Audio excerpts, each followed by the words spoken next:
Я приветствую вас, дорогие друзья, уважаемые гости и подписчики моего канала. Всем большое спасибо, что настроились на шум эту первую пятницу зимы. Да, и последнего, кстати, месяца 25-го года. На самом деле, вот все и всецело идет к тому, что... Ох, сколько последних заявлений, последних слов мы с вами еще увидим от разных политических акторов, но для некоторых все только начинается. О чем? Пошумим, узнаем. Всем большое спасибо за то, что уже поставили лайк. Формат этого эфира, как и всех предыдущих шумов, очень прост. Это максимальное общение с вами. То, что предлагается вам, это хорошенько обсудить все то, что происходит с нами. Ну и, конечно, высказаться по полной в комментариях. И, конечно, общаться будем с чатом трансляции. Ответы на ваши вопросы обязательно будут в финале. Ну и, конечно, отвечу на те вопросы или те короткие истории в рубрике «Колобок, куда мы катимся». Это все, как говорится, на закуску, если останется время. Но у нас всегда найдется время для игры в города. Кто откуда, друзья? Это наша любимая рубрика. Играем в города коротенько, потому что есть очень много о чем рассказать. В общем, вы...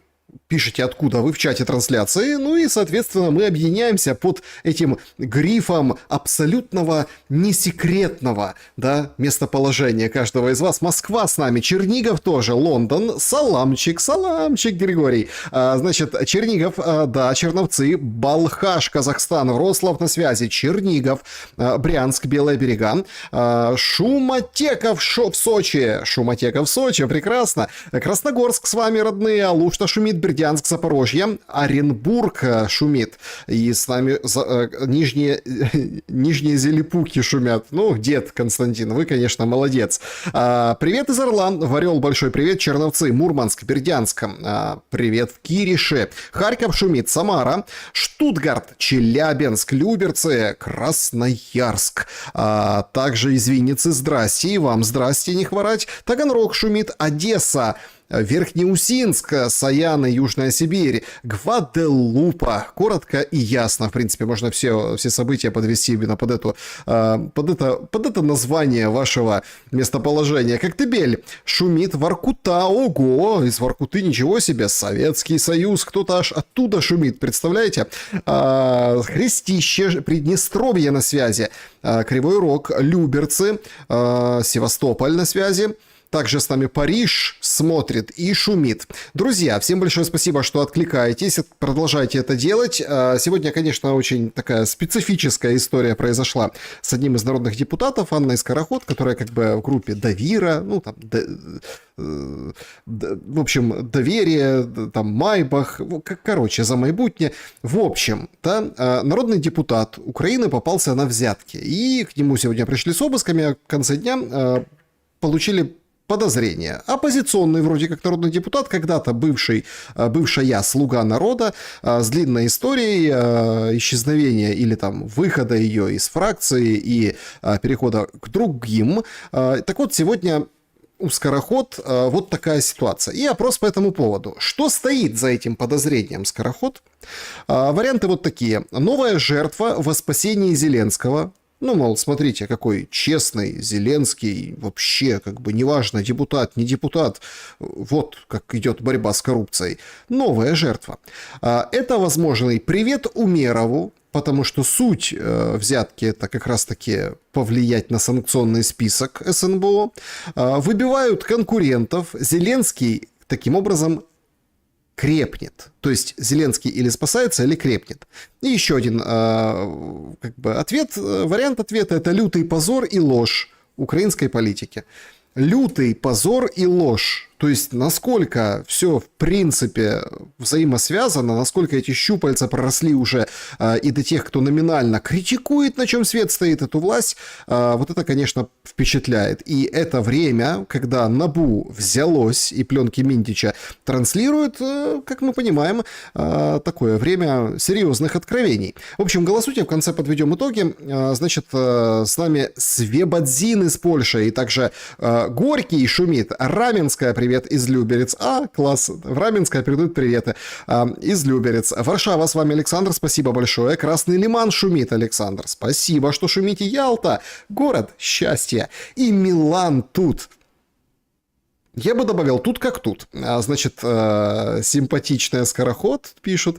Ну, сейчас с этого и начнем, собственно. Спасибо большое. Корешу из Кривого Рога привет, по кругу. Да, вот это вот очень хорошая традиция, которая переросла. Вот Санкт-Ленинбург, человек пишет, Киев, Буденновск, с нами Ванкувер, с нами Италия, Нижний Новгород, Харьков, ХТЗ, конкретизирует пользователь, Гусь Хрустальный, Тверская область шумит, и с нами шумит, собственно, Чехия, и это прекрасно. Катовице! Привет в Катовице! Значит, спасибо большое за то, что и выдумываете города, и пишете свои настоящие. Алматы приветствует шумящих. Спасибо большое. И в Минск тоже большой привет. Лисичанск, РТИ, как говорится, родные места. Москва, Канада, Киров на связи, Ален-Пален, Измаил и Мурманск. Спасибо всем большое, что пишете откуда вы. Я отдельно, Афины, с вами большое привет.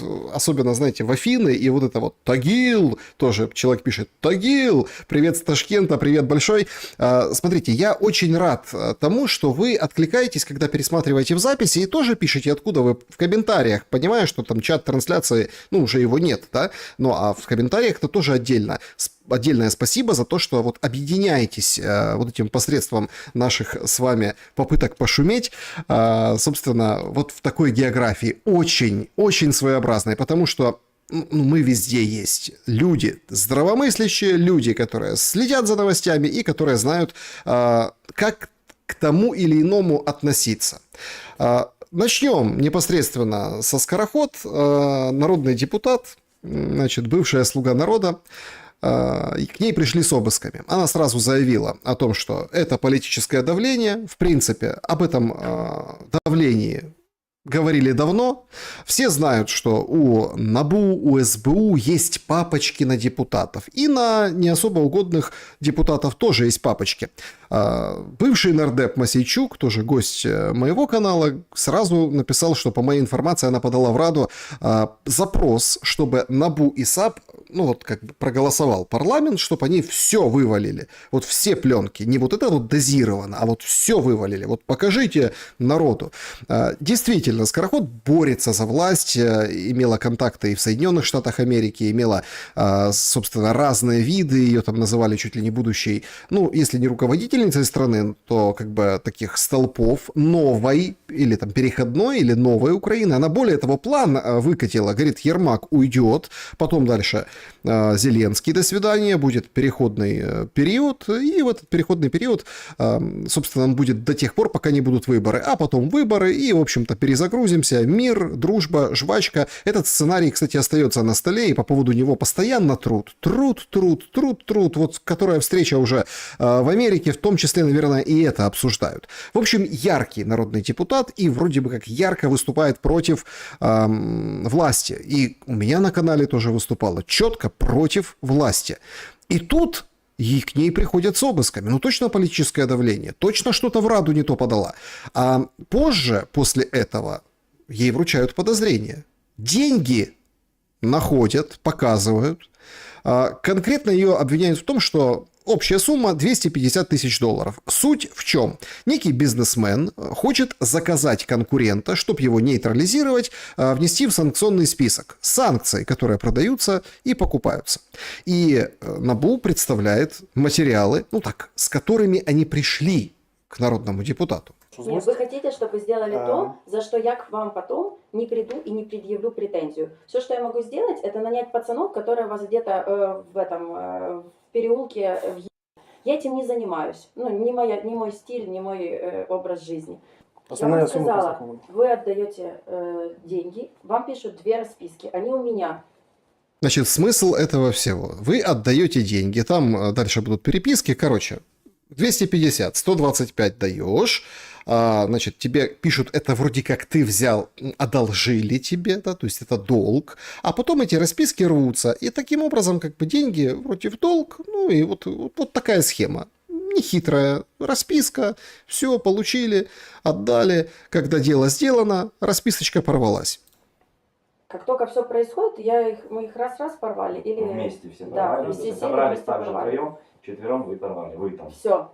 5000 долларов стоил приезд человека, по вашему вопросу. Понимаем.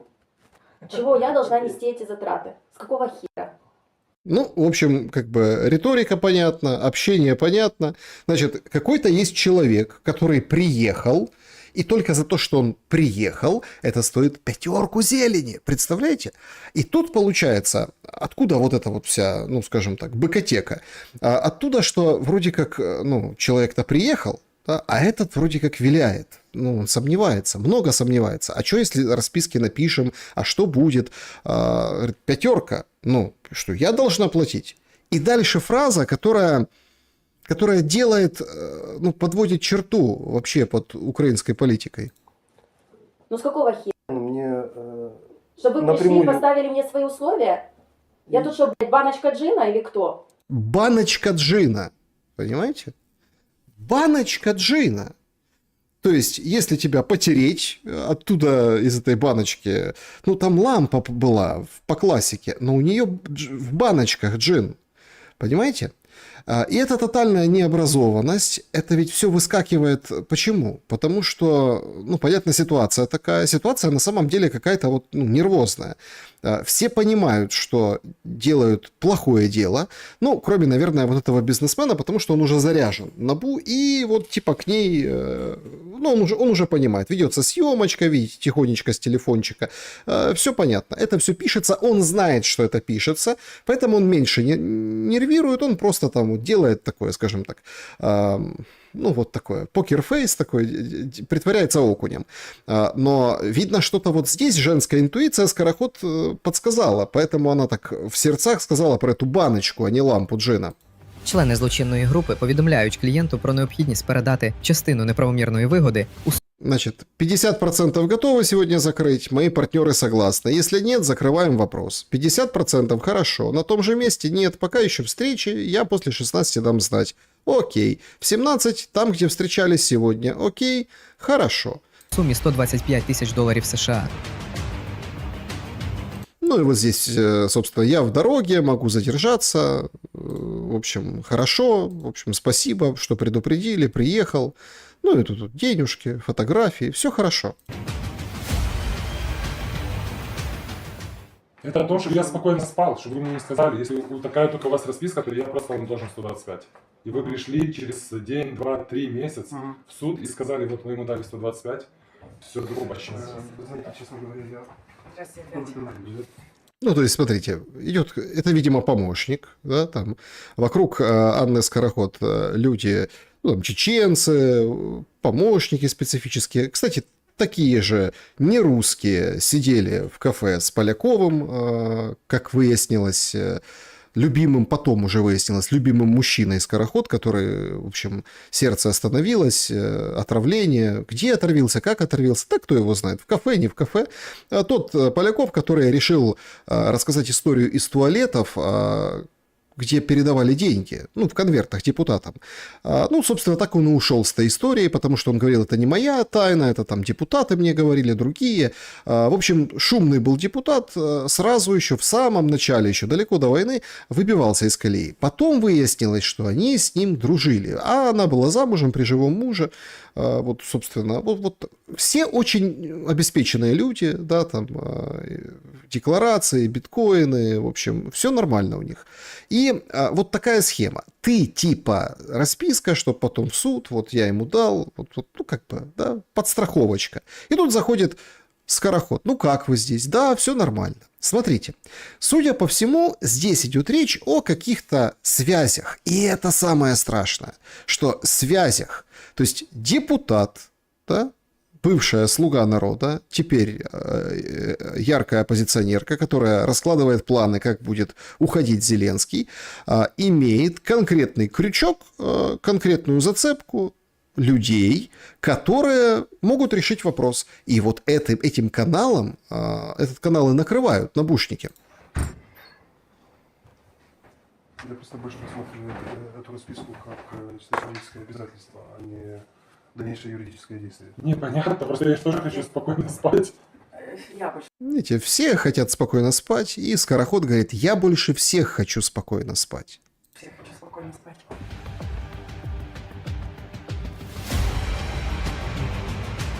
Ну вот они деньги. Вот, собственно, вот, пожалуйста. Кабинет, знакомая обстановка. Деньги взяли, деньги дали. Ну, на кадрах 4 сентября. Знаете, вот ровно еще вчера Шафутинский пел про 3 сентября, а сейчас 4.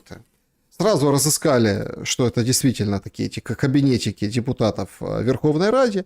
И в этой же Верховной Раде, в той же одежде, та же самая Скороход, слово держала вот такое. Шановні колеги, ми неодноразово бачимо просто смішну процедуру, коли крадії приходять в стіни Верховної Ради, які вкрали на фортифікаціях, розповідають нам про дороги і йдуть собі далі з великою посмішкою, поклавши на парламент. В мене є пропозиція. В Павла Бакунця є законопроект, який змінює регламент 13012.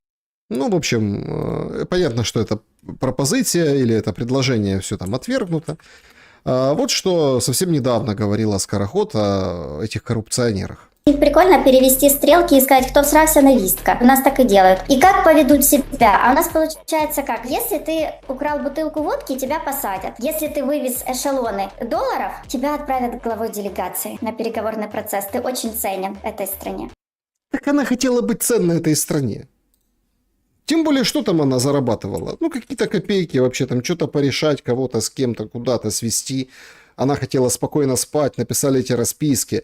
Ну, все же нормально. Ну, там деньги, она же не себе. Она вот для каких-то людей. И вот это самое интересное. Для каких людей? Для кого и что там за подвязки в офисе президента у ярой оппозиционерши? Вот в чем вопрос. Что они вместе денежку делают. Денежку. Поступает запрос от бизнеса, и можно брать и вводить санкции. Вот санкции, как входит и выходит. Ввел, вывел. А тут и тут гешефт. Ну и, конечно, очень нужны толковые народные депутаты, которые смогут закрыть вопрос. Даже в этой переписке, если видите, она пыталась аккуратничать, но, видимо, какие-то очень хорошие люди или какой-то хороший откат и доля процента сделала свое дело. Вообще, конечно, знаете, такое ощущение, что вот даже в Украине, если взять, например, какого-то робота, ну, там было недавно видео, у себя в Телеграме выставлял, как индийцы, увидели на границе какого-то робота гуманоидного типа, а у них там граница спорная там с Китаем, да, и, говорят, и они там смеются, а он стоит, короче, охраняет границу. Робот. И вот если взять такого робота и поставить в политику в украинскую, ну вот он робот, ему ничего не надо, ему только надо подзарядиться от розетки, ну и в принципе и все. Не надо, у него нет потомства, у него нет каких-то обязов, у него ничего, у него есть функция.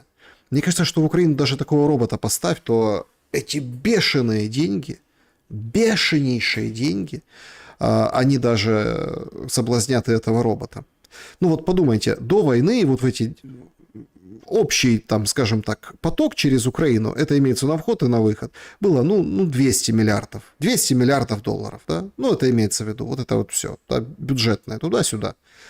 А тут, как нам Трамп заявил, 350 дали при Байдене, вот во время войны. Представьте, 350, полтора совокупного, да, вот этого движения денег в мирное время. И причем без отчетности, много кэша, конечно, у всех крышу посрывало. И вот здесь задача вот эта...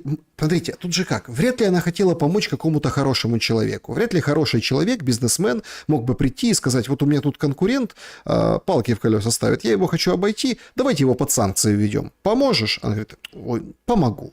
Помогу за долю малую. Там человек приедет, 5 надо ему отслюнявить. А тот начал артачиться, сомневаться, а получится или не получится.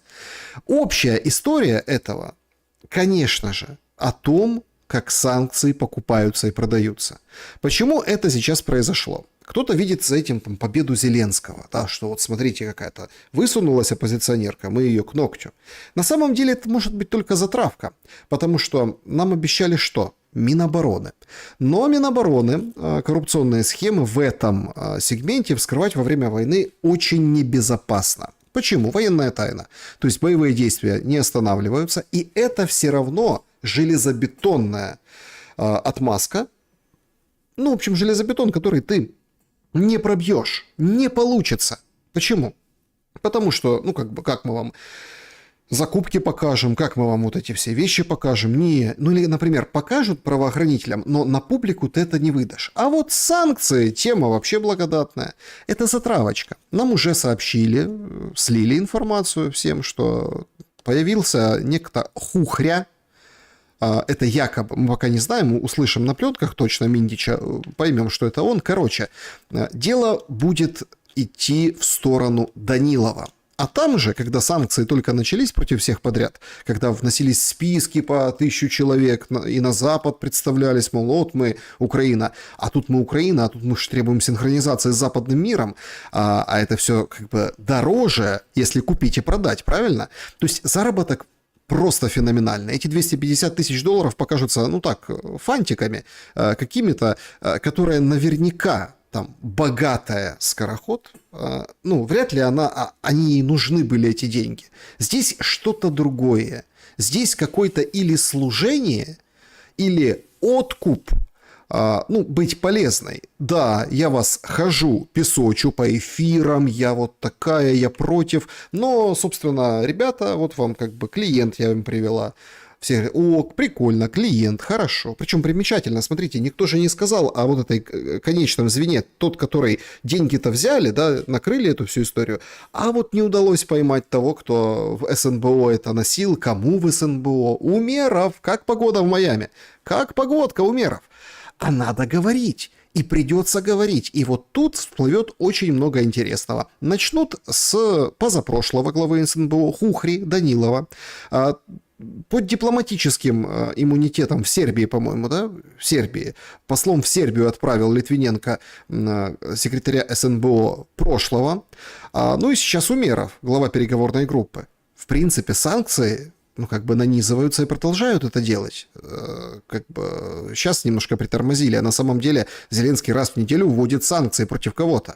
Против кого-то украинского, против кого-то западного, против кого-то аффилированного. И там непаханное поле, и вот тут начнут показывать. Очень скоро мы узнаем, что санкции в этой стране покупаются и продаются, причем за конкретные суммы. Очень скоро мы узнаем, что есть отдельно заинтересованные, ну, в общем, что СНБО заказ исполняет чей-то. И это будет только вот первая история.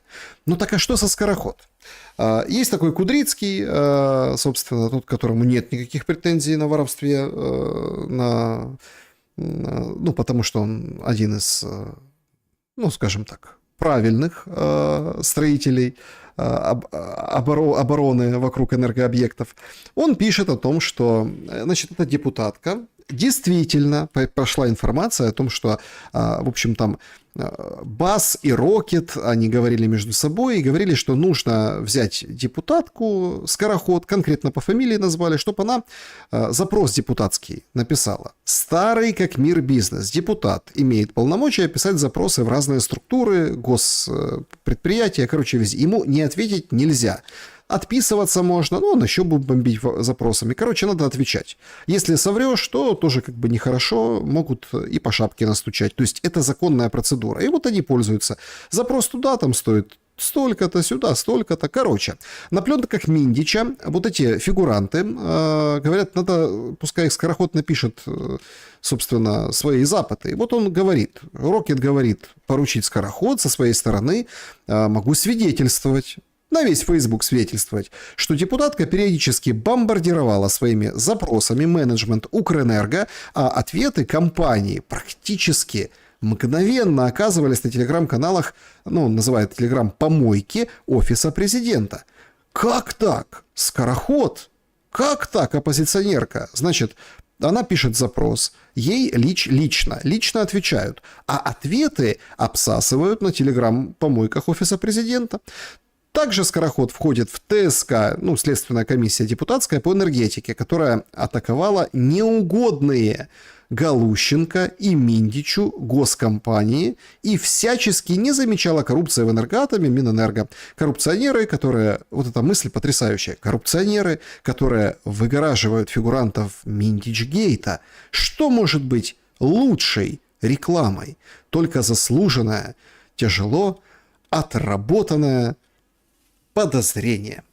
Ну, философия, конечно, Кудрицкого, спасибо ему за эту философию, но что мы из этого можем понять? Получается, она была в связке. Значит, за то, что она говорила, за то, что она делала, за то, что, на чем и как она... То есть, ей или давали зарабатывать, ну, вряд ли там живут они на 50 тысяч гривен этой зарплаты, и Зеленский живет на зарплате президента 28 тысяч гривен. И она должна была выполнять некую непубличную грязную работу, которую потом опубличивали, запросики писать, там, людей нужных с нужными людьми сводить. Ведь она же, это, вот нам говорят, Миндич, Галущенко, вот эти все, это пешки. Так это вообще пешка пешки. То есть это конкретное какое-то ярмо. Потому что, если она будет этого не делать, что-то ей, инкриминируют или как-то повлияют. Интересно только как. Проголосуйте, пожалуйста, в вопросе, напишите в комментариях, что думаете. Но вообще осадок от этого очень горький. Получается, что, как ни крути, все те, кто яростно кричит и озлобленно гадит на власть, все те, кто... причем давно говорили, там, критикуют, и сама Скороход говорила, к санкциям готовимся. То есть Зеленский за критику возьмет и там накажет. А не наказывали. И все думали, почему не наказывают? Наверное, потому что депутат. Нет, не потому что депутат. А вот по этому поводу, потому что есть подвязки, потому что есть конкретные вещи, где не обязательно она лично, но ее команды, помощники, она имеет контакты материального плана. Как же, таких людей хороших приводят, бизнесменов, которые санкции готовы купить на кого-либо, а там плевать на кого. Введем, потом тот, который даст больше, аукцион санкций, как пример. Или запросы правильные делает. Вот то, что надо замечать, не замечала в своей следственной комиссии депутатской, самой честной, оппозиционной, деятельности, она этого не видела. Она бы увидела, и теперь увидела и ее. Получается, она часть, маленькая, но часть вот этого всего большого. Ее сразу пригвоздили к Миндичгейту и сделали это не просто так. Мол, смотрите, и оппозиционеры к Зеленскому, и, скажем так, ближайшие люди, Миндич, такие душеприказчики, все в этой коррупции, и только Зеленского обманули. Короче, вся эта пьеса, она направлена только на одно, что сказать, что какой Зеленский, как его обманывает окружение.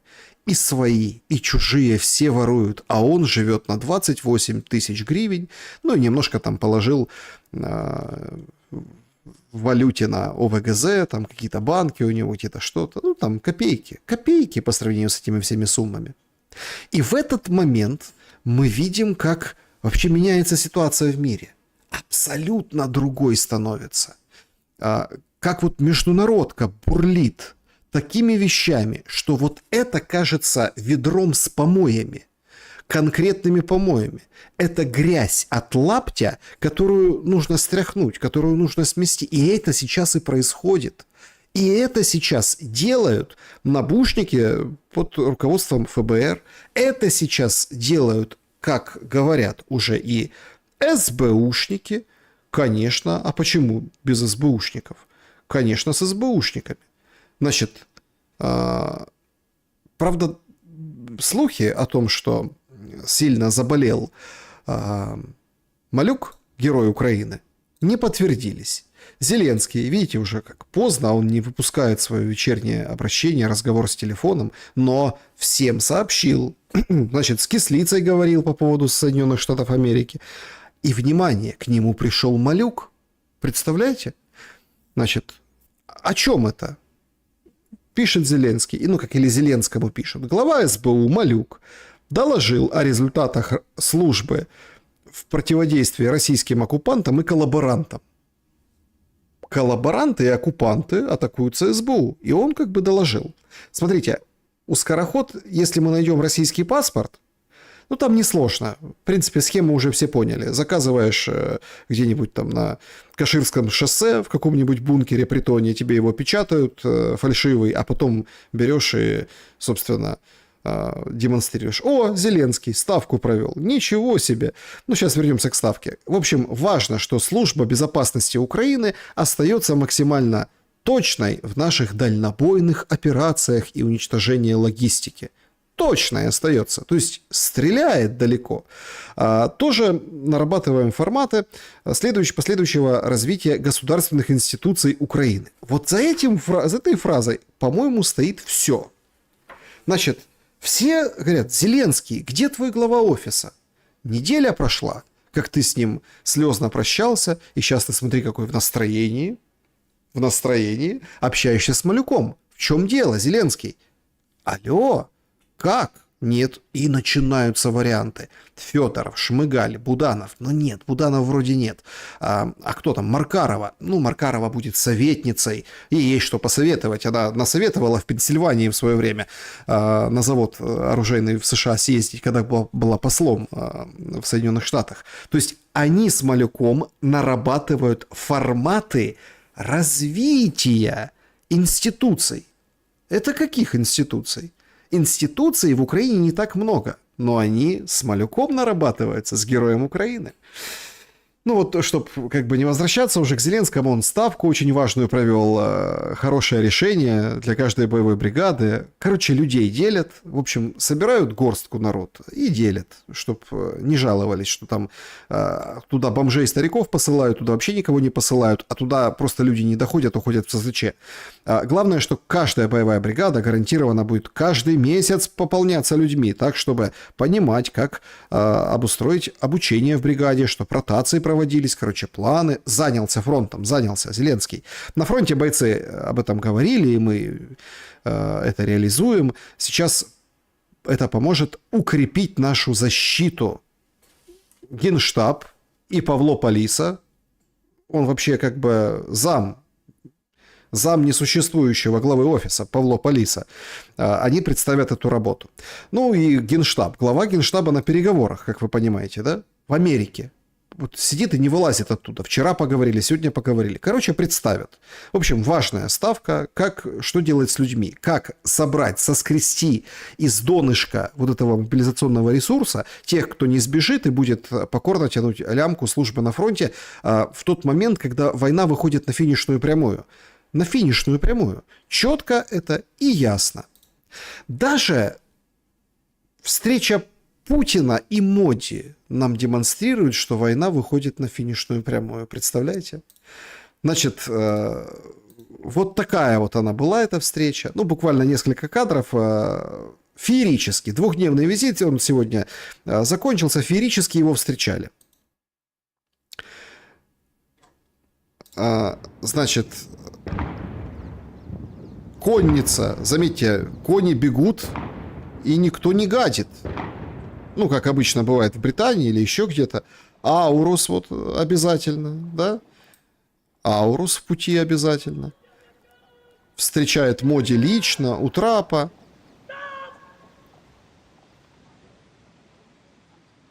Чинно. Благородно. Там еще были возложения цветов Индиры в общем, Ганди возложили цветы, поучаствовали во многих пресс-подходах. Значит, все, провожают. Гимны. Все как положено. Парад специально для него. Ну вот он, этот парад, маршируют. Видите как.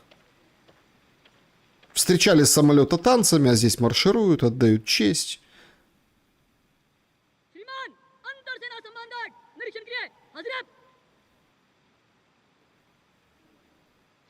Грозно. Грозно. Не знаешь, как реагировать. Ну, дальше у нас проводит, как бы принимает этот парад, проводит осмотр. Вот они все, там, роды войск, все, собственно, ну и гости, конечно же, да. То есть встреча достаточно на высоком уровне, делегации большие, решение тоже очень серьезное. Очень серьезное. Ну и совместные фотографии, понятно. И дальше убыли продолжение программы. Значит, на телевидении тоже выступал, сделал ряд заявлений Путин. Ну, самое ключевое это то, что американцы же у нас покупают. ядерное топливо. А чего вы у нас не можете покупать просто топливо? Короче, нашли уже обходные лазейки, прогнозируют увеличение товарооборота. Как раз-таки понятно, за какой счет. За счет нефти. Придумали, как это все обойти, и, собственно, уже особо никто не скрывает, да, что будут обходить. Ну и не скрывают политические телевизионщики индийские. Мультфильм выпустили с Путиным и Моди в главной роли.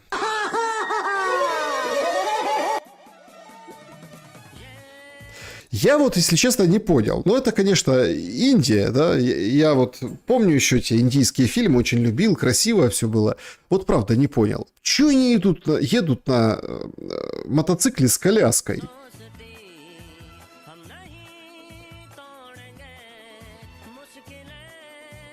Ну, наверное, потому что Путин в гостях, смотрите, весь в белом, влюбленно смотрит на Моде, Моде поет. Ну, это же индийцы, у них танцы, у них это все. Ай, весело.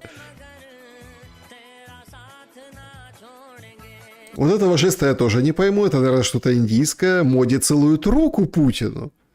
Руку Путину целует. И поехали дальше. Вот так вот.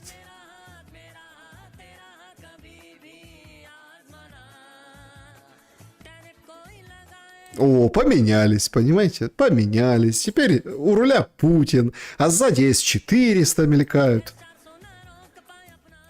Вот они, С-400. Но как бы бензин заканчивается, и нужно-то заправиться.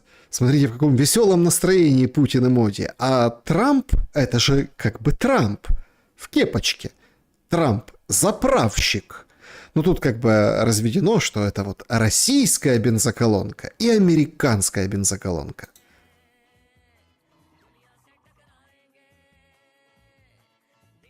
И Моди сбивает шапку с Трампа и, так сказать, веселые, радостные мчатся дальше навстречу судьбе.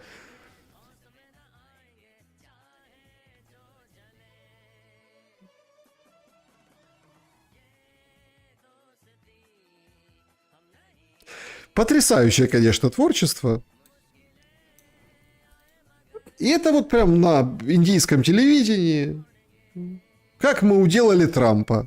А Трамп злится. Губная гармошка, аллюзия к немецкому прошлому, собственно, господина Путина. Ну, в общем, вот так это все выглядит, понимаете? Вот таким вот образом. И это геополитически очень важно. Потому что Трамп, конечно, мега-гегемон, но вот это, что произошло между Путиным и Моди, сыграет очень интересно, будет иметь очень интересное последствие. Санкционная политика Запада вылетает в трубу. Сегодня в очередной раз собирались по поводу того, использовать или не использовать, а если использовать, то как вот эти замороженные российские активы, короче, не договорились. Ну, потому что они же не в вакууме тоже живут. Да, там, премьер-министр Бельгии толканул речь, говорит, вот это все, там, нам должны компенсировать, мы должны понимать, что мы там не потеряем, что, короче, нам не предъявят, бельгийцам, потому что у них больше всего этих денег. Потому что Урсула – это надстройка, и ни за что не отвечают. Они как бы вот директивы. А он говорит, давайте, помогите нам. Все страны видят, как Моди принимает Путина. И это только вот второй день, да, официальный. А неофициально как, с танцами, с разговорами, причем тоже многочасовыми. Журналисты спрашивают у Путина, Путин, а о чем ты с Виткофом говорил? Ну, расскажи, ну, поделись. А он говорит, ну, как о чем? 5 часов говорил. С Виткофом 5 часов, даже устал. Такая, конечно, была длинная. А не то, что здесь вообще не устаешь у вас в Индии. Конечно, не устаешь. Это очень серьезный задел российский, плюс военно-техническое сотрудничество. Ну и проблемы сразу начались, конечно, у россиян в таких параллельных вещах. В общем, космонавта Олега Артемьева отстранили. Сегодня сообщили, что отстранили от участия в миссии после того, как его обвинили в том, что он фотографировал секретную, в общем, технику SpaceX во время тренировок в Хоторне, штате Калифорния, в незаконном вывозе фотографий за пределы объекта, Значит, это является потенциальным нарушением правил, повлекло за собой расследование со стороны органов национальной безопасности. И космонавт-ветеран Артемьев является любителем часов и носил в кармане часы Omega Speedmaster и X33. Вот они, в принципе, выделены. А также Восток, командирские. Олег Артемьев, это опытный космонавт Роскосмоса, несколько полетов на МКС совершил. И, в общем, большой опыт работы у него в открытом космосе. Он провел сотни дней на орбите. Один из самых узнаваемых сейчас, да, на сегодняшний день космонавтов в Российской Федерации. Так вот, пожалуйста, вот вам видите. Фотографировал что-то на часы, когда тренировались насчет полетов. То есть уже холодочек прошел. То есть тут у нас конкуренция, а там сотрудничество. Подлодку в учебных целях отправят и еще что-то. Что Европа? Да? Ну, активы не дадут залезть в активы. Но Макрон же отправился к Си Цзиньпину. Макрон отправляется и имеет большой успех. Но не в конкретных формулировках, потому что днем ранее Си Цзиньпин Макрона послал и куда подальше. Макрон же фактически приглашал, говорит: Си Цзиньпин, давай к нам, будем вместе, в общем, в коалиции желающих, будем, надави на Путина, ты же можешь. Си Цзиньпин говорит: могу. Но, в общем, мы готовы выступить за урегулирование в Украине, чтобы всех устроило, получается, и Россию в том числе. А в чем тогда плюс визита Макрона и его, собственно, жены, мужа жены, в общем, жены, первой леди этого человека? Значит, в том, что Макрон в рамках визита, он приехал в Пекин, вчера поговорили с Си Цзиньпином, а потом был визит в Сычуань, в провинцию, там тоже инвестиционные вещи, в общем, и он, Си Цзиньпин, со своей первой леди сопроводил Макрона. Это считается, таким данью уважения. Такое ощущение складывается, что перед этим же Зеленский был у Макрона ни о чем. Вот ни о чем. Макрон защищал антикоррупционное действие Зеленского. Вот как бы и все. Рафали уже виртуальное продал Макрон. Что еще продать? Может, еще какие-то Мистрали виртуальные для Украины за несуществующие деньги. Уже ничего не продашь. Но Макрону очень нужна вот эта вот связь с Си Цзиньпином. И тут у него возникает очень интересная история. И вот я сейчас выскажу мысль, мне кажется, что это где-то так. Первый день, он же Зеленскому пообещал: я буду у Си Цзиньпина, буду требовать, чтобы Си давил на Путина, чтобы по-нашему, по-европейски и по-твоему, Зеленский, война заканчивалась. Си Цзиньпин его отбрил. Но второй день, и вот это вот благоговение, да, вот этого дипломатических, скажем так, жестов, как бы ни было связано с тем, что Макрон Зеленского сдал. И переметнется он на сторону сильного. А сильный в этой паре Си Цзиньпин. Не Зеленский, а Си Цзиньпин. И получается, что то, что мы говорили, мы уже забыли. А впереди надо делать деньги. Франции и, конечно же, Китая. Потому что все видят, что происходит с Америкой. Но к Америке позже. Давайте в Европе еще, скажем так, одну вещь отметим.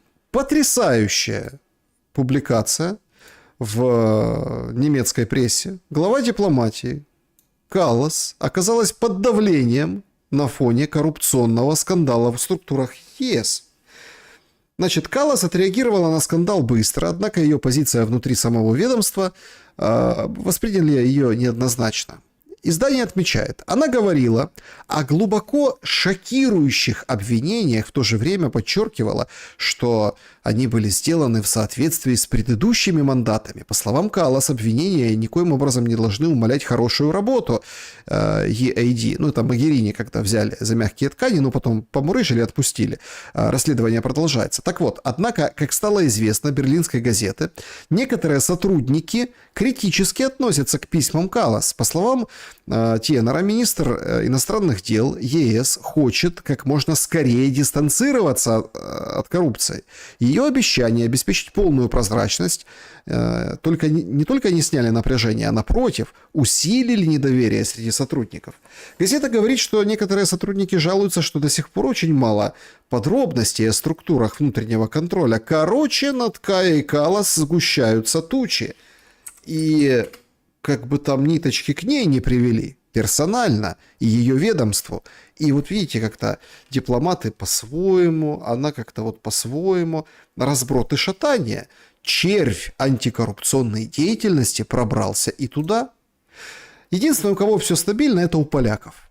Значит, скандал такой на ровном месте. Тут, в общем, странные вещи происходят. Навроцкий говорит, я Кароль. Кароль я, Навроцкий.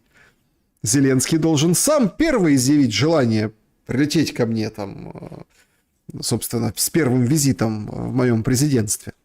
Не я должен его пригласить, а он первый должен попроситься.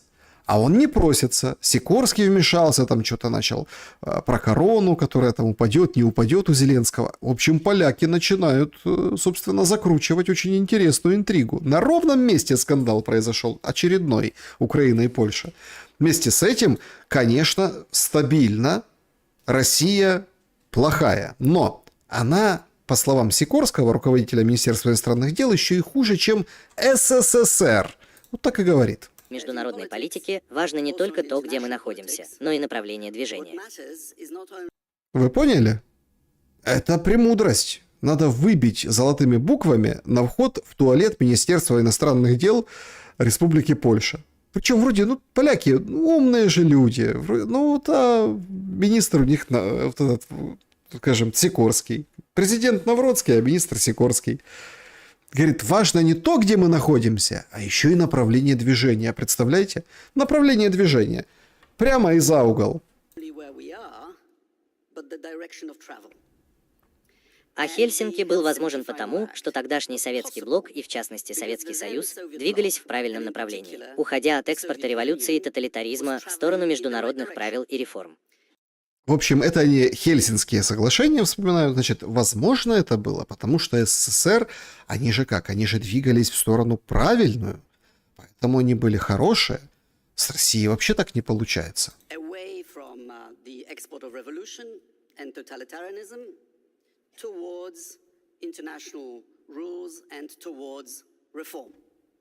И проблема в том, что сегодняшняя Россия движется в противоположном направлении. От демократии к автократии и от сосуществования к агрессии. Это фундаментальная проблема в том, что сегодняшняя Россия более репрессивна и агрессивна, чем Советский Союз в 70-х годах XIX века. Поняли? Еще более агрессивная и репрессивная Россия. Просто какой-то кошмар. Вот это я понимаю. С американцами хорошо поговорили.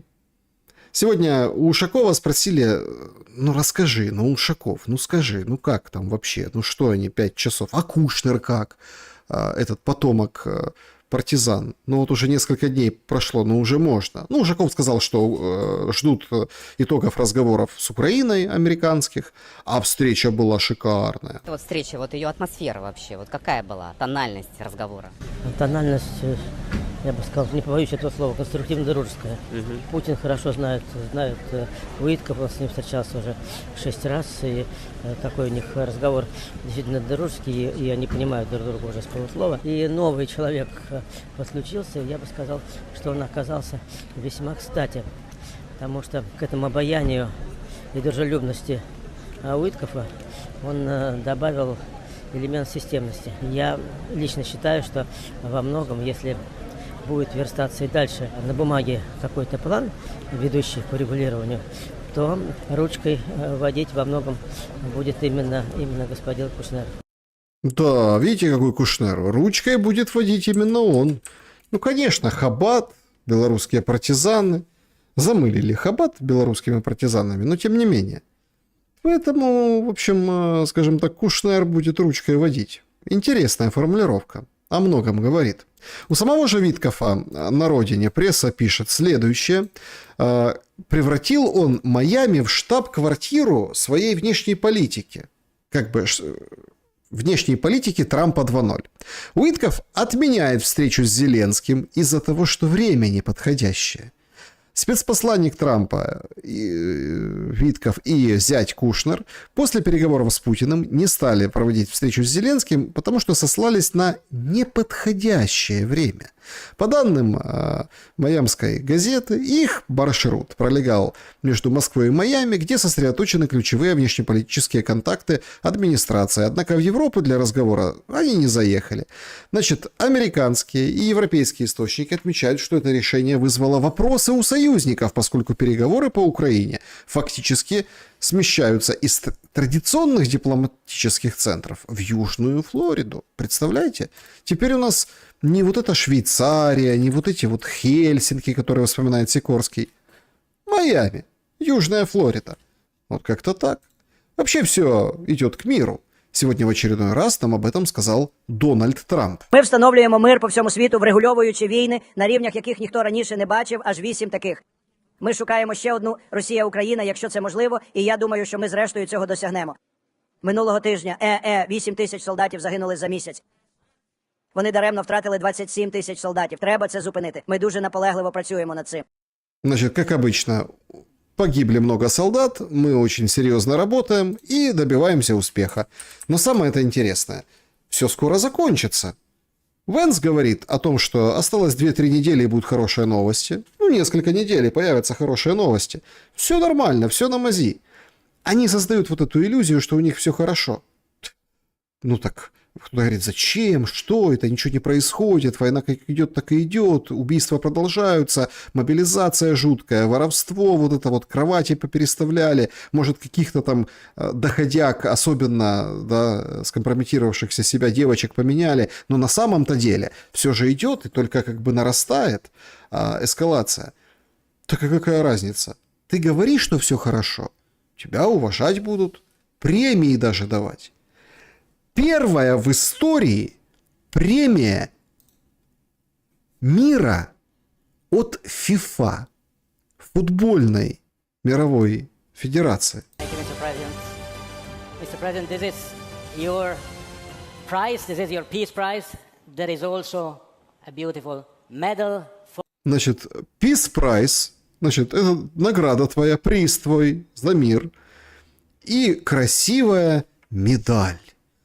Но когда Трамп услышал, что это красивая медаль, он сразу на нее кинулся.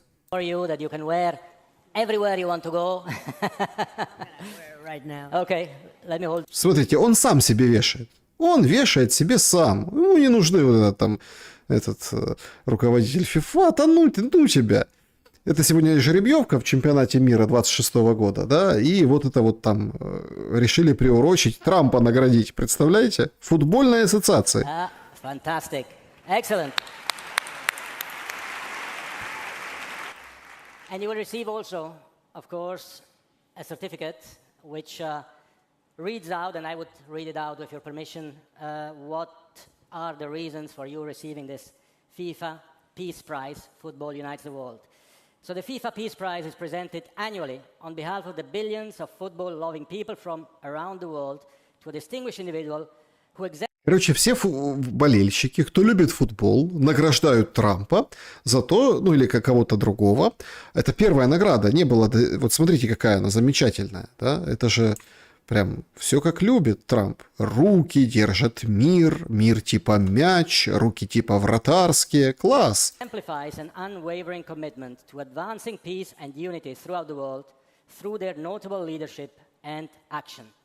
And therefore, FIFA, the Fédération Internationale de Football Association, awards the 2025 FIFA Peace Prize, Football Unites the World, to Donald J. Trump, President of the United States of America, in recognition of his exceptional and extraordinary actions to promote peace and unity around the world. Friday, December 5th, 2025. Ура! Аплодисмент! А он уже в медали стоит. Зачем ему аплодисменты? Он уже медаль надел. Этот взял, потом речь толканул. Говорит, я вообще войны заканчиваю вот так вот. При мне, говорит, мир стал безопаснее. Представляете? Ну, это вот как бы картинка, обертка. Вот это такая шуршащая, шелестящая, такая вот манящая, да, такая яркая. А что внутри? А внутри бульдожий прикус гегемона, который отбрасывает все лишнее и выписывает новую стратегию Соединенных Штатов Америки. Вот этот документ они представили сегодня. Значит, уход с Ближнего Востока. Да.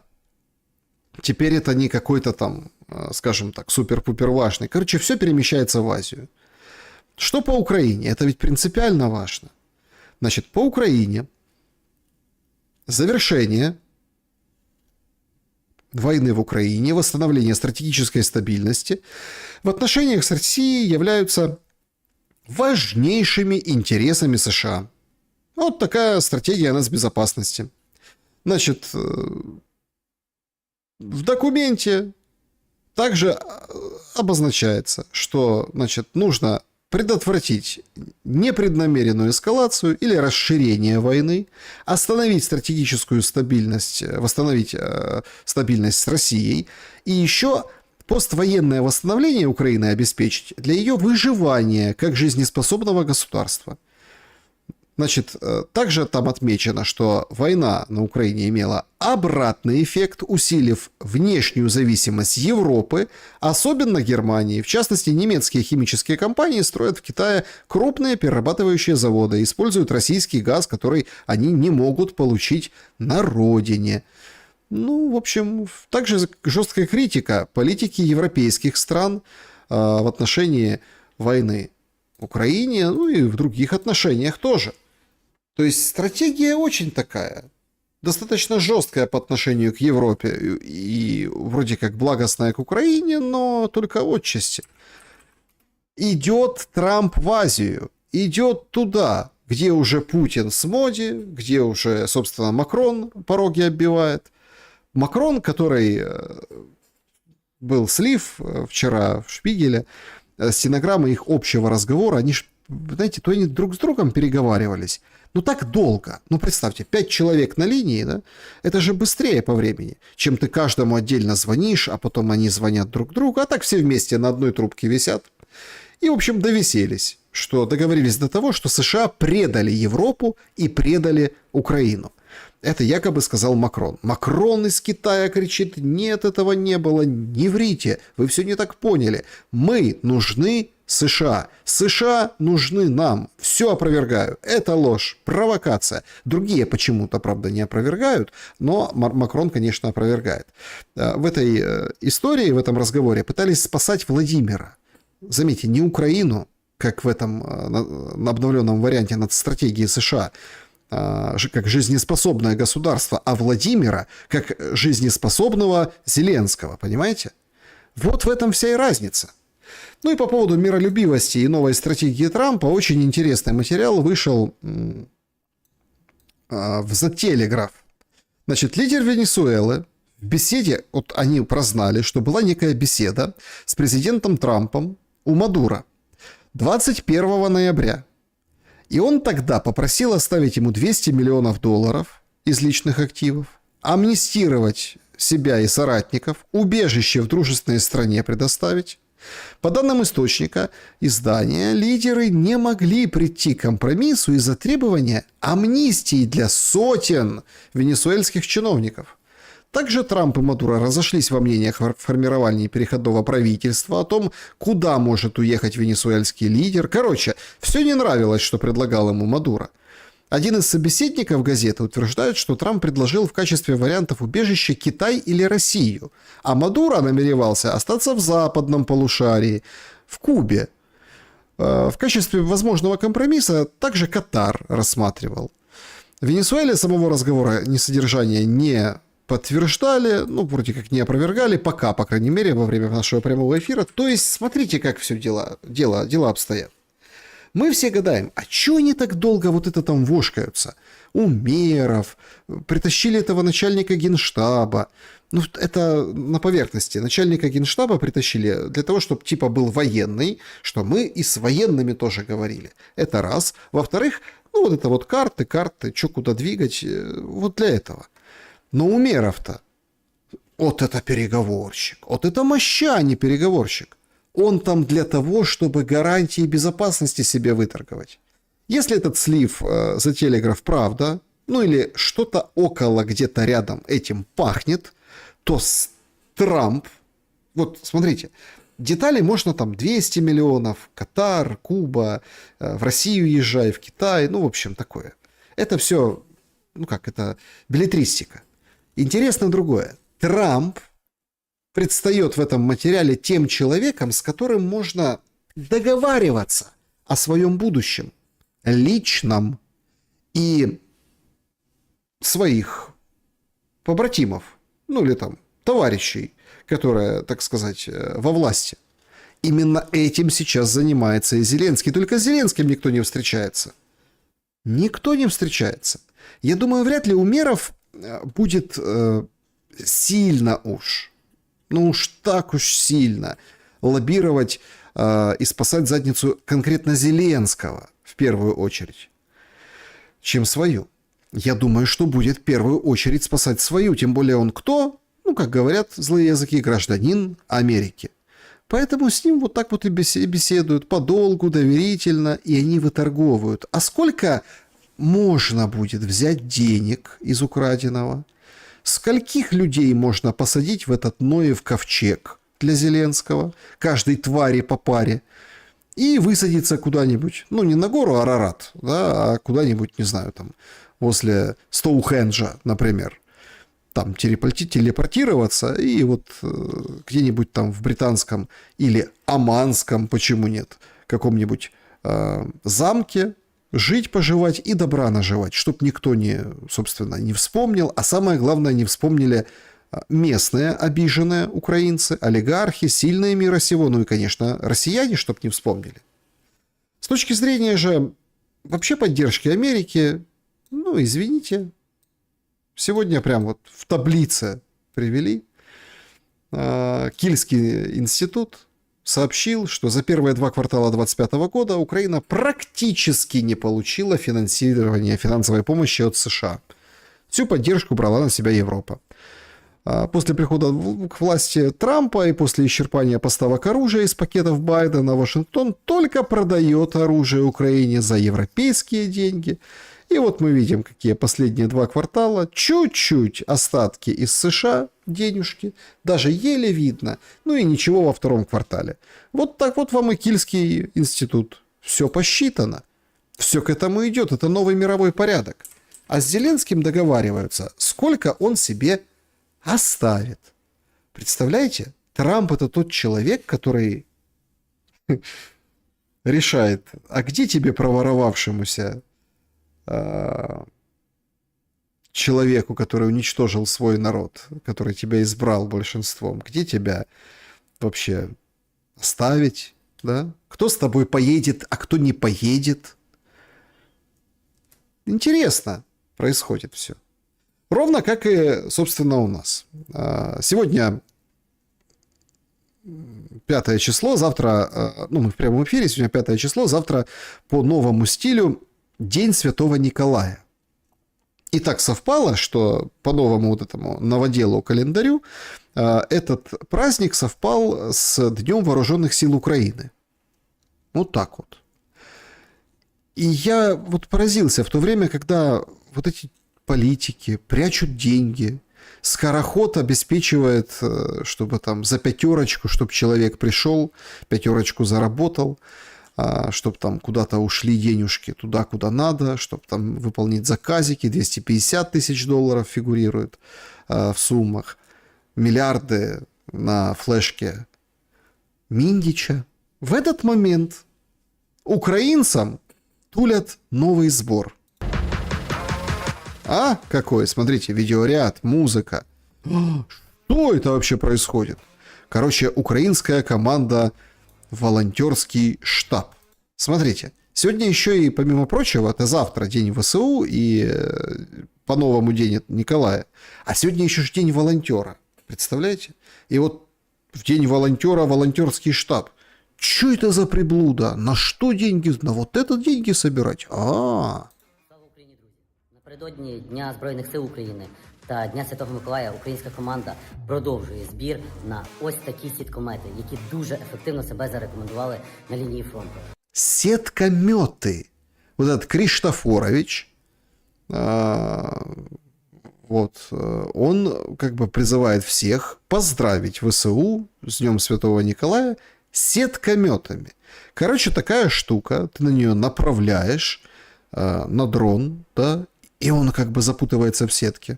Особливо проти підерських дронів на оптоволокні. Друзі, давайте разом допоможемо Святому Миколаю зберегти життя наших захисників. Кожен сіткомет – це збережене життя наших воїнів. Друзі, донатимо, долучаємося. Слава Україні! Слава Збройним силам України! Сеткомет. Вот так вот берет, пиф-паф, попал, все. А если не попал, сколько там у него заряда? Ну ладно, ну хорошо. Но вот видите, сеткометы. То есть смотрите, тут даже можно посмотреть, мы не знаем, какая там внутри начинка, может он там какой-то супер сеткомет с какими-то... Ну, короче, ему грош цена по сравнению с украденным. Но на это предлагают собрать всем нам, украинцам. Вот всем вам. Скиньтесь на сеткомет.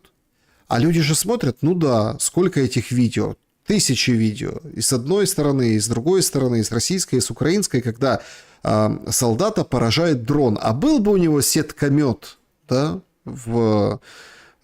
скажем так, в кобуре, он бы достал, и, может быть, попал бы, запутался бы дрон и не поразил бы его. Ну, вот так думают. И, конечно, сердобольно еще и День Святого Николая, ВСУ. Но никто не думает, сколько своровали, сколько стырили. И, ну, простите, пожалуйста, ну, давайте на вот эти пиф-паф ой-ой-ой будем сбрасываться тоже.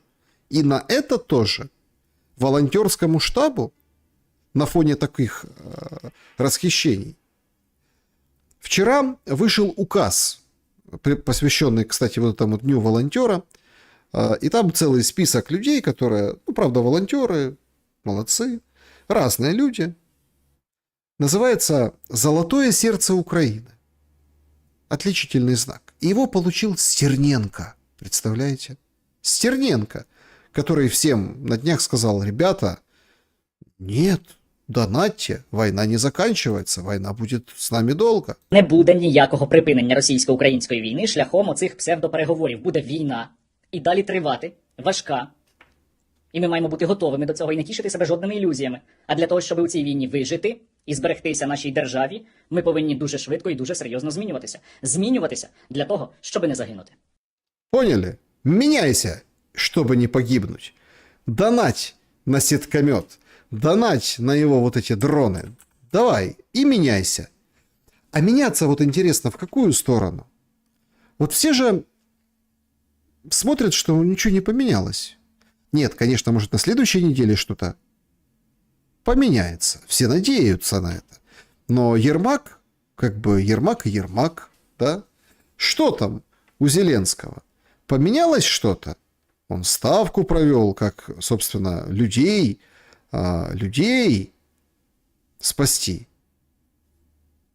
Но, в общем, указы, да, подписал. Вот сейчас приходят новости, что он вывел его из состава СНБО, из ставки Верховного Главнокомандующего Ермака. А новый-то кто? Кто новый? Непонятно. Говорят, консультации будем делать, консультироваться. Представляете? Консультации, консультироваться. Так а кто новый? В чем интрига? Если это просто человек-менеджер, которому ты доверяешь, он не при делах, а убрали его только потому, чтобы вопросов не возникало. Так сейчас еще больше вопросов за эту неделю возникает. Или вопросы уже есть? Есть информация, ее там у себя публикуют Шари, ее публикуют уже там другие люди, что Ермак захаживал в службу внешней разведки для того, чтобы документы прикрытия получить. Так что валить будет Ермак? Нет, ну сейчас-то его выпилил Зеленский через неделю после увольнения, его выпилил Зеленский из состава СНБО, которая за деньги санкции накладывает и заказы принимает друг на дружку у бизнесменов и уничтожает тех, кто не угоден. И вот ставка. Как теперь ставка без Ермака? Ну вот так. Нет Ермака. Так а кто есть? Непонятно. Интрига. Отдельные политологи говорят, ничего не поменяется. Есть такой Городницкий политолог. Говорит, да успокойтесь, все останется как есть. Подожди, Стерненко сказал меняться. А Городницкий говорит, как есть, так і буде. Дивіться, як я бачу цю ситуацію? Я не бачу кардинальних змін.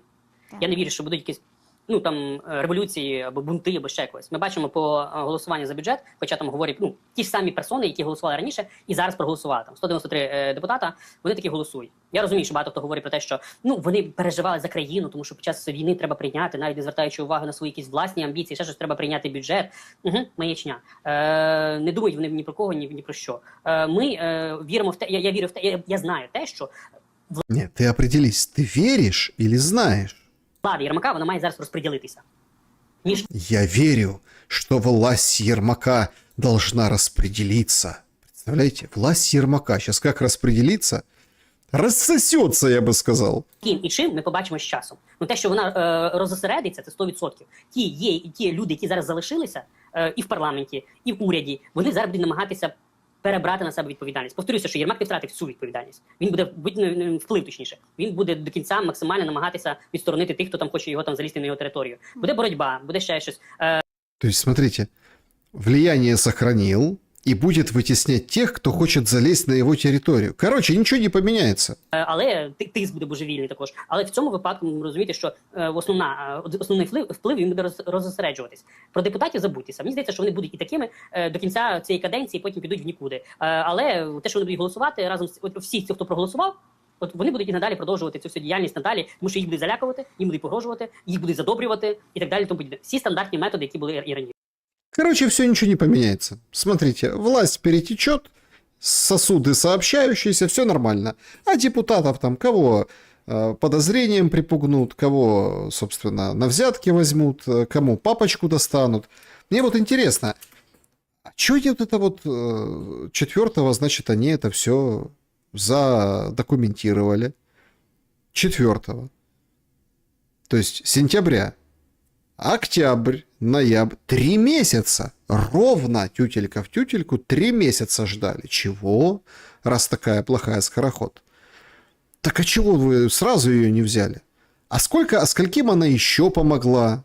Через, конечно, достали то, что есть. Достали потому, что все чувствуют этот транзит власти и давление американцев. Конечно, чувствуют. Но нас успокаивают, нас убаюкивают эти политологи, эксперты, говорят, ничего не поменяется, отстаньте, все нормально, все хорошо. Нет. Переговоры с Виткофом в таком количестве – это нехорошо. Плевок в сторону Европы – это уже плохо. Макрон, который побежал на цирлах к Китаю спасать шкуру экономически, политически, геополитически – ему что нужна встреча как Макрону, как Зеленскому с Макроном. То есть у Макрона задница, но он полетел к Си Цзиньпину, тут его хорошо принял. Да, там они дипломатически не договорились ни о чем по поводу Украины, имеется в виду. Но по другим вопросам договорятся, по экономическим чего. И он придет, скажет, я в Китай съездил, все будет хорошо. Мой народ, французы, благосостояние, свобода, равенство, братство. Вон, Жан-Мишель Транье подтвердит. И его первая леди кивнет, скажет, да. Ему, как Зеленскому во время скандала, очень нужен был тур по Европе. Очень нужен был, 1, 2. Надо было спасаться. Надо было вот сказать, что вот смотрите, весь мир меня считает таким. И в этом всем о Зеленском можно будет забыть.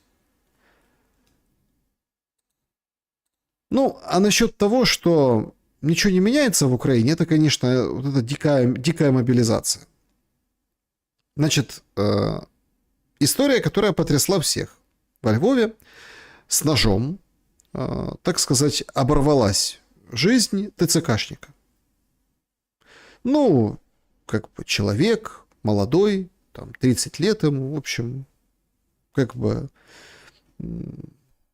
умертвил его, ТЦКшника. Ну и, собственно, сегодня во Львове с ним прощались.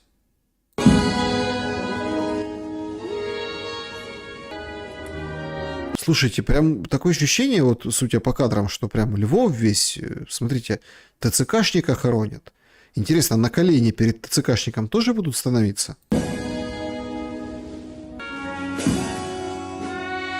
Оркестр! Улицу перекрыли. Или это пешеходная? Ну, в общем, я во Львове не был, не знаю. То есть, смотрите, улица перекрыта, все стоят, дудки дуют. Смотрите, как ТЦКшника хоронят.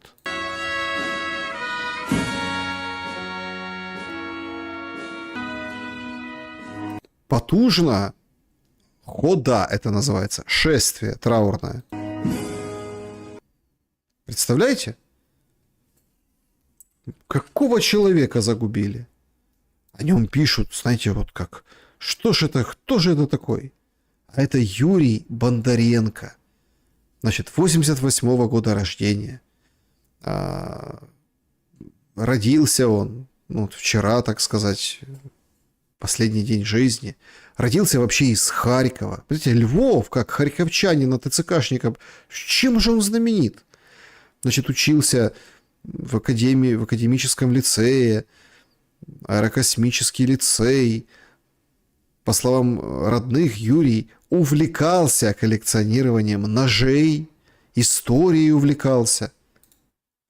По неофициальным данным, этот Юрий, ну он же как он считается, ветеран АТО с 2014 года.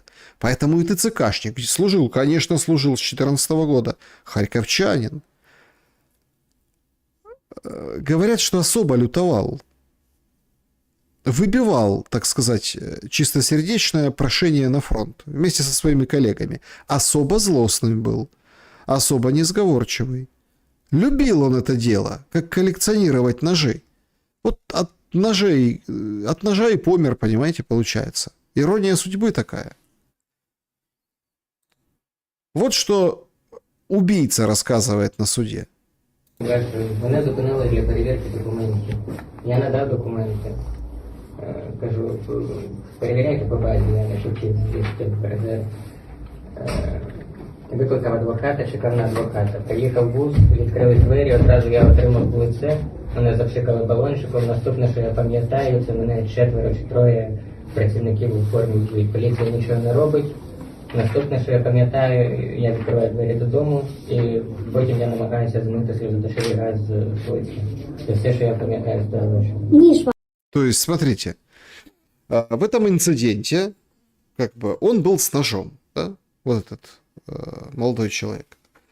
Значит, он говорит, я сразу получил в лицо, да? Потом меня 4 буцали с слезоточивым газом, но потом я открываю дверь домой, и вот это вот такие вспышки, обрывки памяти. Это ж насколько сильно лупили, и насколько сильно это все внезапно, как вот человек себе может себе представить, что вот такие обрывки. Ну, смотрите, он не отнекивается. Нож, говорит, твой, мой нож. Нож мой. Куди ви з ножем йшли? Це ж дорослий інструмент. Добре, ви кажете, не пам'ятаю, був газ і так далі. Тобто те, що ви ножем пирнули працівника військового ТЦК, це так чи ні? Ну, судячи з цього, так. То есть, смотрите, он не помнит ничего. Ну, опять-таки, это состояние аффекта, это состояние, ну, когда тебе 4 мужиков лупят, еще и сразу, без разговоров, в морду, запшикали газом и отлупили. Нож был с собой, говорит, инструмент, ну как, инструмент, ну, рабочий парень какой-то, да, ну, нож, это, ну, судя по всему, да, это сделал я, но он рассказал то, что он помнит, вот так. Я не можу говорити на А скажіть, скільки вам років і яка у вас історія з документами? Это потрясающие журналисты, конечно. Вот это. Какая у тебя история с документами? Ой, слушай, была такая история. Иду я такой, смотрю ТЦК, обхожу через задний двор, о, документы лежат, дай подыму. Такая история. Мені 30 років. Я не в розшуку був, наскільки я знаю, і ці люди, які мене зупинили спочатку, перевіряли мене, мабуть, 3 тижні тому. Тому вони мене... Его проверяли. Его уже останавливали. Он не в розыске, он ничего, он не беглец, он не этот ухилянт, он не, ну просто, ну, смотрите, то есть, это вот налетели, дали в рожу, забрызгали, все, вот так получилось. Он не помнит этого момента, что он там нож, не нож, вот это все. Знали, я їх знав, я не знаю, чому так стало. У вас є відстрочка чи що? Ні, я просто не прошу. Ви втікали? Від кого? Від працівників ТЦК, від військових? Ні, я стояв, чекав на адвоката. Я ж кажу, приїхала машина, мені одразу дали в лице. Постоял, подождал адвоката, ну и вот так получилось. Ви зараз шкодуєте про свій вчинок чи ні? Вершина мастерства. Вы жалеете об этом? Он тебе сказал, не помню ни хрена. Жалеете об этом? Ты, конечно, жалеет. Он сидит, он в суде. Ну, те, що сталося так, як сталося, це, звичайно, дуже погано. Зробив би я по-іншому в такій же ситуації, коли мене четверо забивають, вбивають просто, ну, мабуть, ні. Мені жаль, що так сталося. Чи ви знаєте, Ніхто кого не- ви вбили? М? Чи ви знаєте, кого ви вбили? Це ветеран, який з 14-го року був на війні. Смотрите. Он только что говорит, смотрите, да, мне жаль, что так произошло, я не знаю, но мне 4 мужика меня долбят, бьют, четверо одновременно. Мы проверяли документы, все нормально, ага, там, что там, как там, и давайте подождем адвоката, давайте. Все, останавливается бус, залетают, начинают месить. Он говорит, как 30 лет, это не мальчик. Говорит, у меня нет отсрочки, ничего, но я не в розыске. Да, ну ухилянт же точно. Так, говорит, я не ухилянт, я не в розыске, никто ничего, просто, вот так. Понимаете, в чем дело? А вы знаете, кого вы? Не знаю. А если бы это под эту руку с ножом попал бы, он не помнит ничего, попал бы не тот, который с 14 года, а вот там 2-й или 3-й или 4-й, который может быть с 20, не знаю, там какого-то другого года, да, 22-го года. А может попал бы тот, кто не был ни на каком АТО, ни в никакой войне. Это непонятно, почему произошло для него. Вот такие вспышки, такая история. Что власть говорит? У власти на такие случаи есть, это недавно появилась, она такая, военная омбудсмен Ольга Решетилова. Значит, после убийства она заявила, задача военных – формирование мобилизационного плана, постановка на учет, распределение личного состава, уведомлением, доставкой, задержанием, привлечением к ответственности, пропагандой, формированием соответствующей информационной политики должна заниматься исполнительная власть, органы местного самоуправления и правоохранительные органы.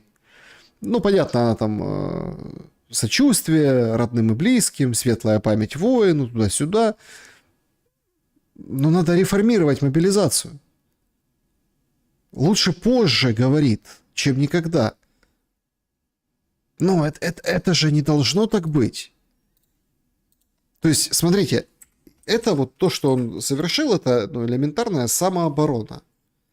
А он не помнит, правда, получил в голову, 4 буцали его. Мобилизация вот такая. И стали, получается, жертвами этого метода мобилизации. Можно сколь угодно лить слезы. Об этом там коллекционере ножей, харьковчанине с 14 года, который там воевал, который, вы убили ветерана АТО. Так он его ногами мочил с 3 такими же. Ему все равно.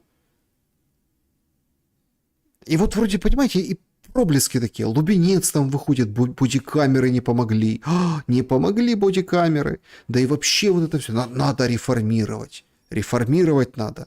В Днепре расскажите обычным мужикам, которые наружку натягивают. Работа скотская, конечно. Наружку. Эти билборды обклеивать, это ужас же что. Долго там, морозы, все. Заказ пришел, надо вот это вот лепить. Вот он лепит. Билборды. Нормально, как говорится. Его прям с лестницы сняли. Сказали, иди сюда. А как по-другому? Документы, видите, проверяют. Недолго проверяли документы. Потому что взяли, как говорится, и потащили. Одни документы проверяют, вторые нападают.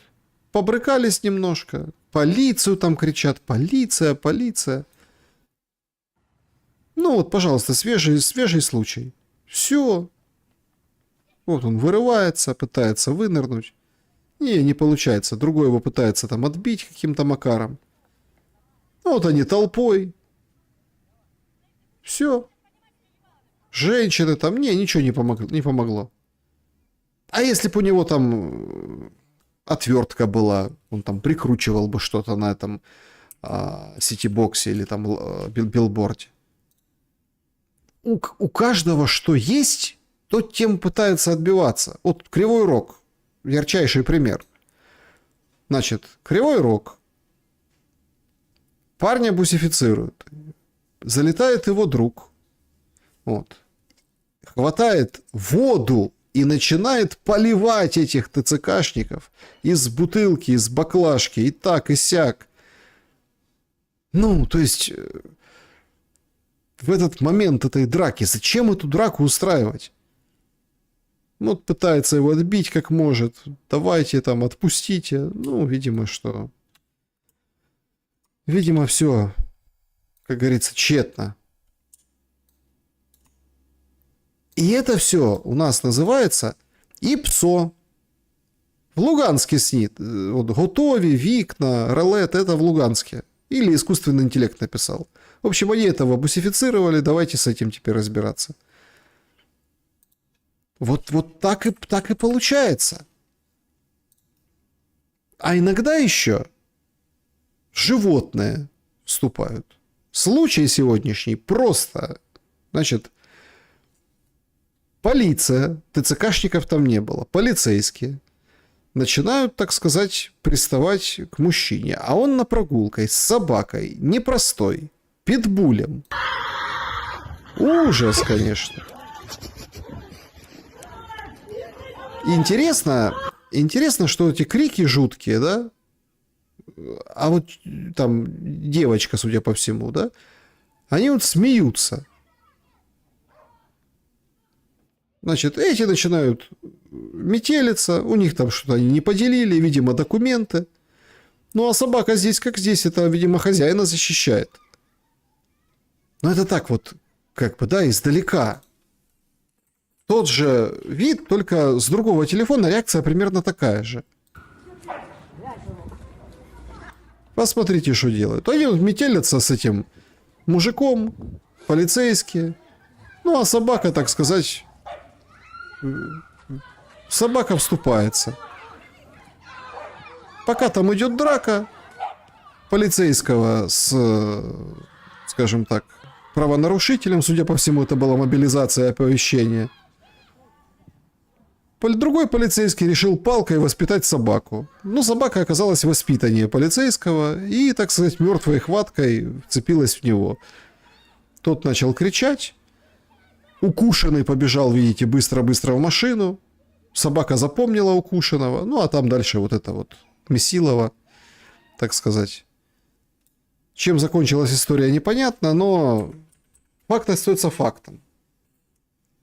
Просто с вот этими методами, да, с этими подходами ТЦКшными, они перекочевывают в правоохранительную систему. И получается произвол. И, конечно, да, у человека есть собака бойцовской породы. Собака, она его охраняет. У человека есть нож. У человека есть что-то, что позволит защитить его жизнь. Эти люди... Они совершают преступления. Конечно, собака без намордника, все дела. Но они же, эти предметы, они выполняют функцию свою. Защищают этого человека от увечий, избиений, от смерти защищают. И это надо как бы понимать, что теперь уже вот эти группы оповещения, ты не прикроешься вот этими там медалями. После золотого сердца Украины Стерненко, убийца, человека он убил, Стерненко, золотое сердце Украины. Чего стоят эти медали, эти заслуги с 2014 года?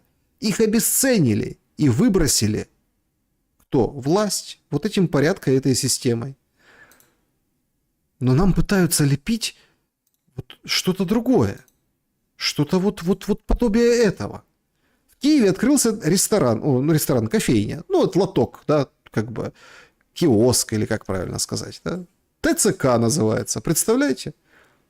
Называется «Твій центр кави». Твой центр кофе. ТЦК. Нет, я бы понял, если бы это бы открылось где-нибудь там на неподконтрольной Киеву территории. В Европе, например, в каких-то русскоязычных местах, кварталах. ТЦК. Твой центр кофе. Это было бы хоть как-то так, прикольно. О, пошли попьем кофе в ТЦК. Да? А мне, пожалуйста, один макаронс. А мне вот этот раф на лавандовом. Ты где пьешь раф на лавандовом? В ТЦК.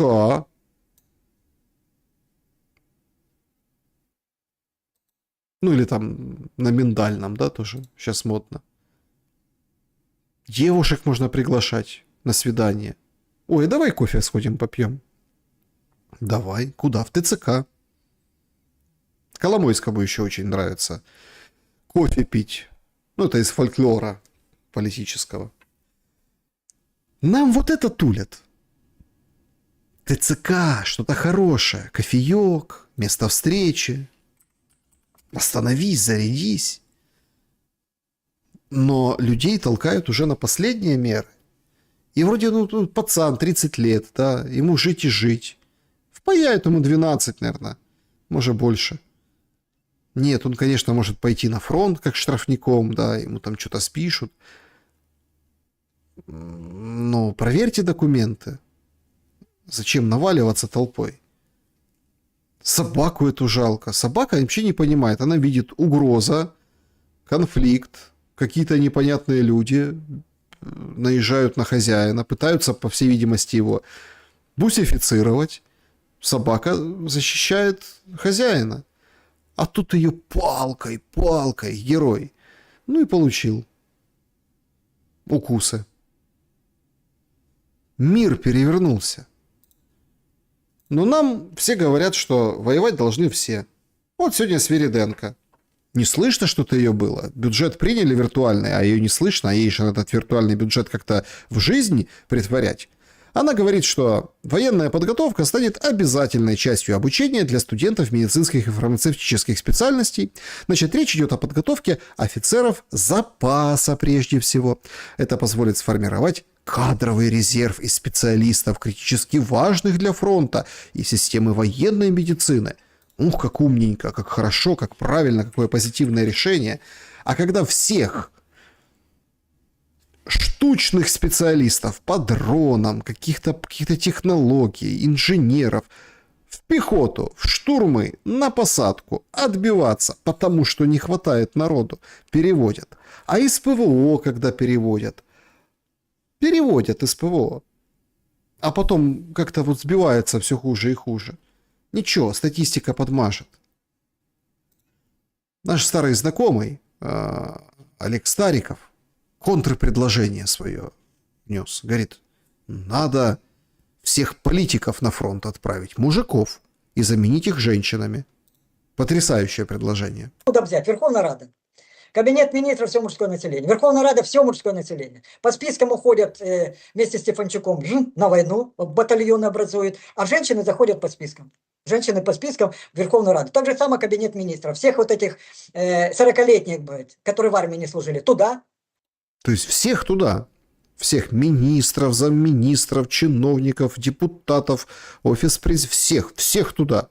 Всех, все мужское население. Туда, в армию, а вместо них набирают женщин. Все. А женщинам хорошо.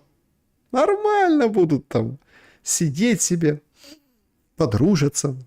Откуда брать? Личный пример. Военные пенсионеры. Личный пример. Личный пример. Как только вот это все произойдет, это называется личный пример. Как только это произойдет, все. Этап номер 2. Військово-патріотичне виховання. Ну, тут понятно, это дальше, в принципе, на всех эфирах, которые были раньше, примерно такая же. Но это вот что-то новое, понимаете? Всех на фронт, чтобы они пошли и личным примером. Всех мужиков. Слушайте, мне кажется, что к этому оно, в принципе, и пойдет, и придет очень скоро. Ну, вот такими темпами. Так и будет. Мужиков не останется. Зачем мужики? Женщины нормально пускай руководят, женщины пускай там занимаются. Ну, есть же женщины, которые там сейчас фуры водят, или, например, там краны, или, ну, тяжелые слесари какие-то. Тяжелой работой, которые занимаются, есть женщины. А что в Верховной Раде нельзя? И тогда все может быстрее закончиться, раз придут такие решения. Вопрос только в том, что популизм, да, популизм, но этого не позволят сделать все эти люди. И опять-таки сразу начнутся голоса, а почему же и женщины пускай будут? И женщины? А что женщины нет? Женщина тоже человек, пускай все вообще должны воевать. Всех на фронт. До последнего украинца. И украинки, как любит Зеленский, ну, формулировать свои приветствия. Вместо этого другие предложения у Минобороны. Значит, выбирай свой контракт. Минобороны предлагает. Значит, возможность контракт заключить с повышенными мотивационными факторами. Значит, громадяне Украины, то есть граждане Украины и военнослужащие, которые сейчас мобилизованные, ну, то есть бусифицированные, вам можно контракт подписать. Значит, два вида контракта. Значит, первый, это от года до 5, и следующий, от года до 10. Но не более, чем там сколько тебе лет. Да? Вот. Значит, понятно. То есть ты или просто человек приходишь и говорит, я хочу на первый контракт. Сколько? 3 года. Окей, принимается. Или там я бусифицированный. Я как бы из Днепра наружкой занимался, рекламу вешал. Меня засунули в бус, дали по печени, отметелили, я хочу служить. Или из Кривого Рога. Мой друг меня пытался защитить, но у него не получилось. Меня привели, все, я хочу по контракту. Хорошо тебе говорят. Выбираешь первый контракт от года до 5. Ну и что? Собственно, кто имеет право? Значит, если ты уже имеешь контракт, пожалуйста, можешь переподписать. Нормальные такие условия. С определенными временными рамками службы. Сроки есть на время оглашения решения про демобилизацию. Пожалуйста. Нормально все. Гляньте, какие замечательные контракты. Условия. Фиксированный график службы. Год, 2, 3, 5 плюс лет. Но если ты на год, то тогда тебе отсрочка не положена. А так отсрочка на год. Короче, 2 года отслужил, имеешь год отсрочки. А потом тебя опять будут мобилизовывать. Нормальная практика. Такой новый Израиль. Каждый месяц деньги будешь получать. Будешь контракт переучреждать. Пожалуйста, если ты сейчас контрактник. Выгодные же условия. Зарплату будут платить. Контрактная армия у нас вот такая будет. Ну все же делают для людей. Вот все делают. Чего они, эти украинцы, уезжают? Что вообще происходит? Значит, Евростат при ООН опубликовал вот эту табличку. За 1,5 месяца осени с 3 октября по 14 ноября из Украины в Европу выехали почти столько же людей, 128 тысяч, как за 9 предыдущих месяцев. Сообщает Нацбанк со ссылкой на Евростат и ООН. Нацбанк также предполагает, что это может быть связано с усилением обстрелов инфраструктуры. И мужикам 18-22 открыли границы. Представляете? О, дела.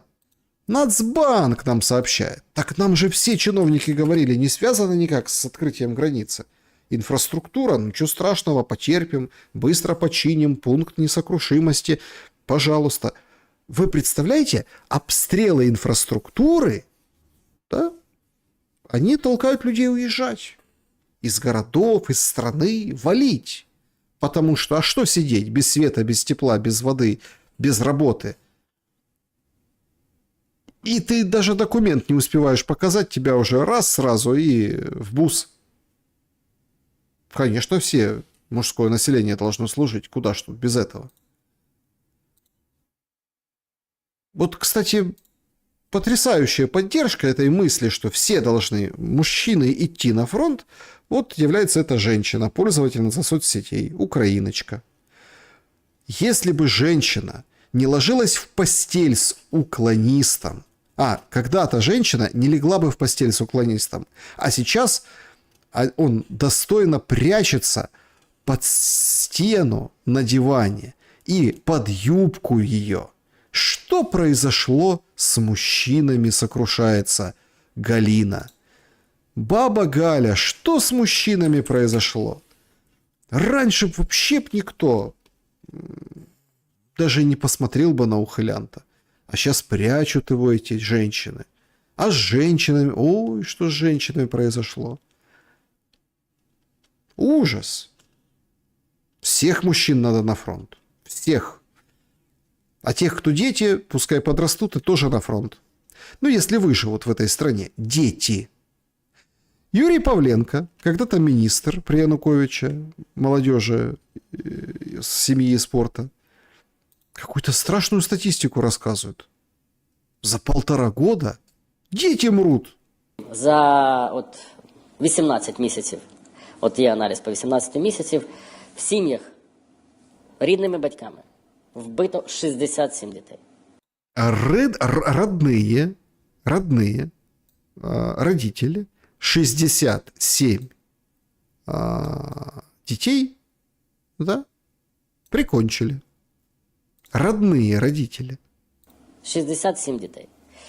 Причини різні, але переважно це асоціальність сім'ї.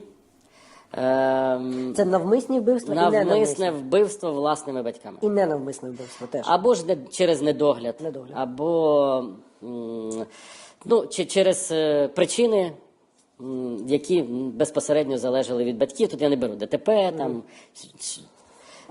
нещасні випадки. Смерть дитини пов'язана чи здійснена безпосередньо одним із її біологічних батьків. І ця цифра значно зросла. І дуже часто це відбулося тому, що органи влади, система захисту забезпечення прав дитини розбалансувалася. Тобто навіть сьогоднішня ТСК показала, що у міністра одні дані, у Миколаївської міської ради інші цифри, області треті цифри. Якщо ми б там копнули до громад, то там взагалі 4-та політика. Розбалансованість. Вранье это, а не разбалансированность. Мне так вот нравится вот эта разбалансированность. Ну, типа политика по отношению. Какая разбалансированность? Брешут все, как кони. Хотя кони красивое, честное животное, символ следующего года приходящего. Врут. Врут. Конечно, разные данные. Кто их считает? Кому они нужны? Всем рассказывают байки о том, что нормально все у нас будет с демографией, всех мужиков отправим на фронт, детей будем учить воевать. Че их считать? Там права какие-то ребенка. Зачем? Ты солдат. Ты должен умереть за родину. Вот, собственно, и все. Вся перспектива, которая рисуется. Ну а когда все закончится, а все когда-нибудь закончится, в Украину как попрут после войны. Активные, креативные, со всего мира к нам приедут и будут нам помогать. Вот эта вот история, понимаете, сейчас нам весь мир поможет, и мы победим в войне. Ага, не получается победить. Ну ничего, мы сейчас все пойдем на фронт. Всех мужиков, всех политиков, все как один. С лопатами будем воевать. Потом говорят, да не, с лопатами не будем. Это Кулеба. Говорит, ну мы же столицу сохранили, уже хорошо. В истории так не было, что мы сохранили столицу, когда с россиянами воевали. Ну поэтому, в общем, сойдет и так. А как закончится, опять новые сказки. Продают нам завтрашний день. Кто? Академик! Я думаю, что к нам приедут те, кто будет хотеть работать. И если у нас вот тот аналог плана Маршалла, который сегодня выстраивается разными структурами, и если он реализуется успешно, то к нам поедут амбициозные, высокообразованные, высококвалифицированные люди из развитых стран. Скажите, пожалуйста, Днепрогэс кто строил? Американцы. Ну, конечно, не те вот, которые с тачками. Вот и не только Днепрогэс. Я думал, что советские люди строили Днепрогэс. Не, нам же как говорят. Смотрите, мне вот это нравится тоже еще подмена историй. Понятно, что Донбасс построили там бельгийцы, немцы, там, ну, вы поняли, там Юзовка, Юз, там, да, там содовые заводы, разные заводы. Ну, вот вы поняли. Ну, то есть, да, проект, но строили-то руками. Вот эти с тачками строили. Не, нам как поедут сейчас вот эти креативные молодые. Короче, паны приедут новые. Понимаете? И нам говорят, вот понимаете, вот это отношение к труду академиков, которые народонаселением занимаются, демографией, вообще выводит из себя. Ну, не вот эти же с тачками Днепрогэс строили. А кто? А кто строил? Ну, тоже какие-то странные. То есть, вы понимаете, в чем дело? То есть, Днепрогэс – это трудовой подвиг советского народа. Днепрогэс, другие большие – это глобальные всесоюзные стройки. Американцы строили. А кто в Великой Отечественной победил? Американцы. А тут кто? А это немецкий проект. А это тут немецкий завод. А это вот из Европы приехали вот эти белые люди и поставили тут в чистом поле, поставили завод.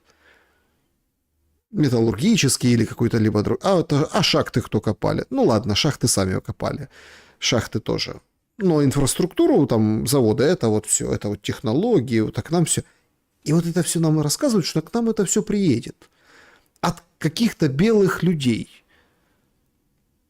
Хотя белым людям уже они плевать. Мы в Азию идем. Вы там разбираем, мы в Азию пошли. Или что, европейцы приедут, строить будут заводы. А мы что будем делать? А мы будем наслаждаться. Как креативные, с деньгами. План Маршалла аж для нас. Сейчас как составят.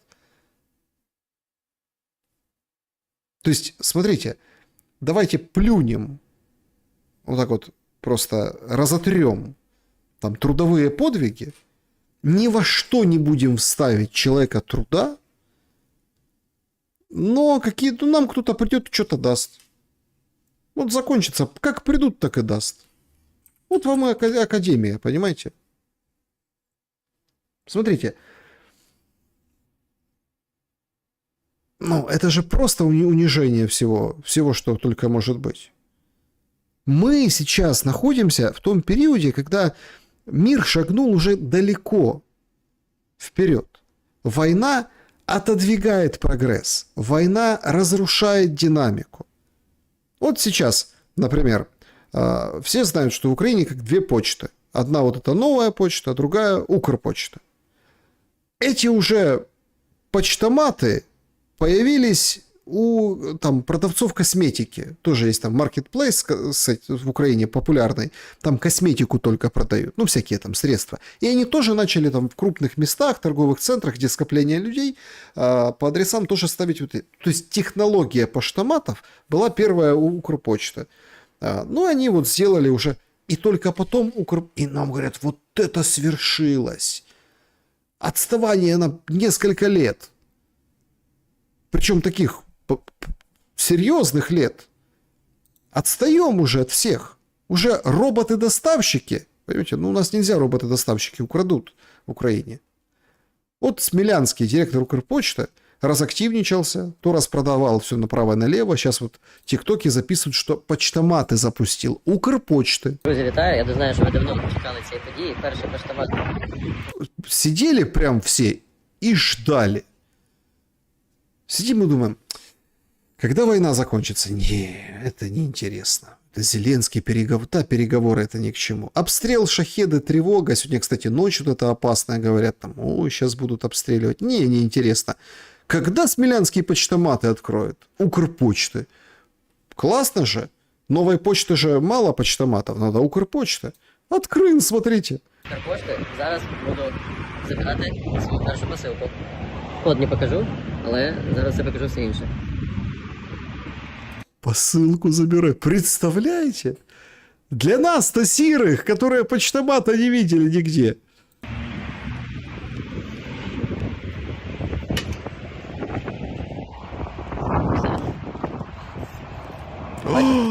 Видите? Смотри, Дед Мороза шоколадного достал. Вот это посылка. Все спрацювало. Укрпошта, поштомати, чекайте скоро своє місце. І з Новим роком. С Новым годом! В какой стране он живет? Укрпочта. Загибающаяся Укрпочта открывает поштомат, и смотрите там, вот, глянь. Дед Мороз шоколадный. Тут один тоже пользователь соцсети прозрел Дед Мороза шоколадного. Купил, значит, Дед Мороз 15 гривен. Открывает, а там Z. Что за Z? Зеленский, наверное, видите, цвет зеленый. Z. Надо было не распаковывать, а отправить кому-то через почтомат Укрпочты. Просто у всех, переворот башки. Просто. Улицы переименовываем. Кому мешала улица Лаврская? Мазепы. Кому? Русский язык теперь не язык, защищенный там хартией нацменьшинств. Вот так вот. Очень все в конве переговоров. Тут даже популярные артисты, киноартисты, вот есть такой Ахтем Синтыблаев. Он вообще говорит, Маша и медведь зло. Это оружие. Одна Маша і медведь, на моє абсолютне переконання, є просто термоядерною зброєю на рівні просто пандемії. Термоядерное оружие на уровне пандемии. Какая игра! Иннокентий Смоктуновский. Не верю по Станиславскому. І підтвердженням того є, я не помиляюся, якщо скажу, там, що в 50 країн світу вона продана, да, ця анімаційна бімба. Бимба. Значит, анимационная бомба «Маша и медведь» продана в 50 стран мира. Ось, і в тому числі її багато дивилися, станом на зараз не знаю, наскільки багато. І в Україні. Представляете? И в Украине. То есть свидетельством того, что Маша и медведь продана в 50 стран мира, и ее до сих пор смотрят, этот мультик, в Украине, это свидетельство того, что это бомба термоядерная. Нет, может это что-то нормально сделанное, а не вот эти фильмы, в которых ты пытаешься играть. Украинские. Может это что-то такое, что интересно, там, если перевод, то это по минимуму, там минимум фразочек, если там песенку какую-то перевести или что-то еще. То есть, но это привлекательно и привлекает, так сделай круче. Это оружие. Ничего себе. То есть, если у тебя не получается, и там твои прокаты там какой-нибудь лесовой мавки какого-то, это полный метр, по-моему, полнометражный мультфильм, какой-то, не знаю, мультик. Если ты в своем мультике показываешь о том, что там бабушку надо сдавать в СБУ, так понятно, что это не Маша и медведь. Это не оружие получается, это просто получается популярный продукт, и надо немножко включить мозг, талантливых людей найти, дать им возможности, чтобы они сделали что-то лучше, чем Машу и медведь.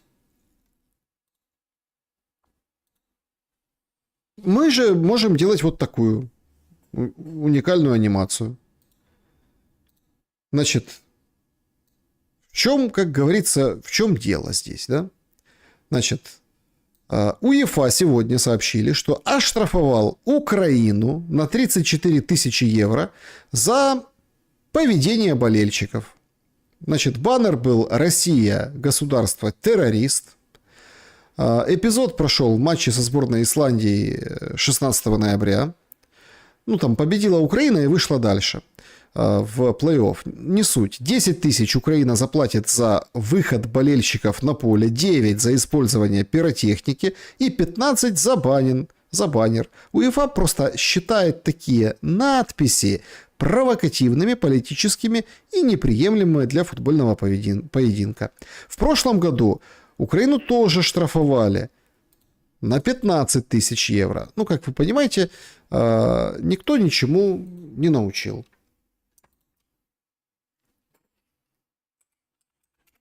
Зато, как бы, вот, смотрите, люди, которые там приходят на матчи, живут за границей, разворачивают эти плакаты, а Украину штрафуют.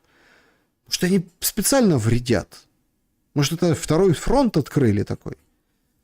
Нельзя это. Ничего страшного, а мы высказываем свою позицию. Чем дальше от фронта, тем больше вот этих репараций, требований границ 91 года. Чем дальше, тем больше требуют. Потрясающая история. Так все и происходит. А что внутри страны? А внутри страны удар за ударами. Вот публикуют россияне объективный контроль удара по Херсонской ТЭЦ. Ну, четко, видите, удар. Пишут, что это подстанция. Вчера били по Чугуеву. Крепко били. То есть звуки такие, ну прям сердце в пятки уходит. Чугуев в Харьковской области.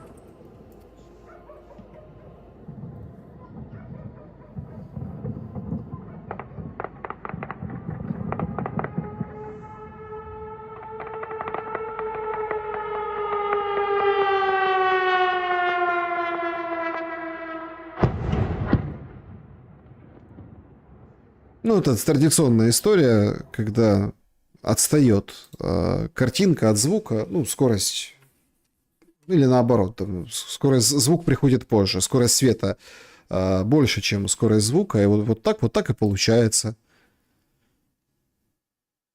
Ну, а зачем, кому нужен этот Чугуев и этот ад ночью, и этот прилет тяжелейший? Кто о нем расскажет?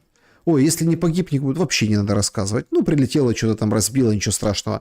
Все починим, все будет хорошо. Зато Украина как бьет. Грозный. Сити.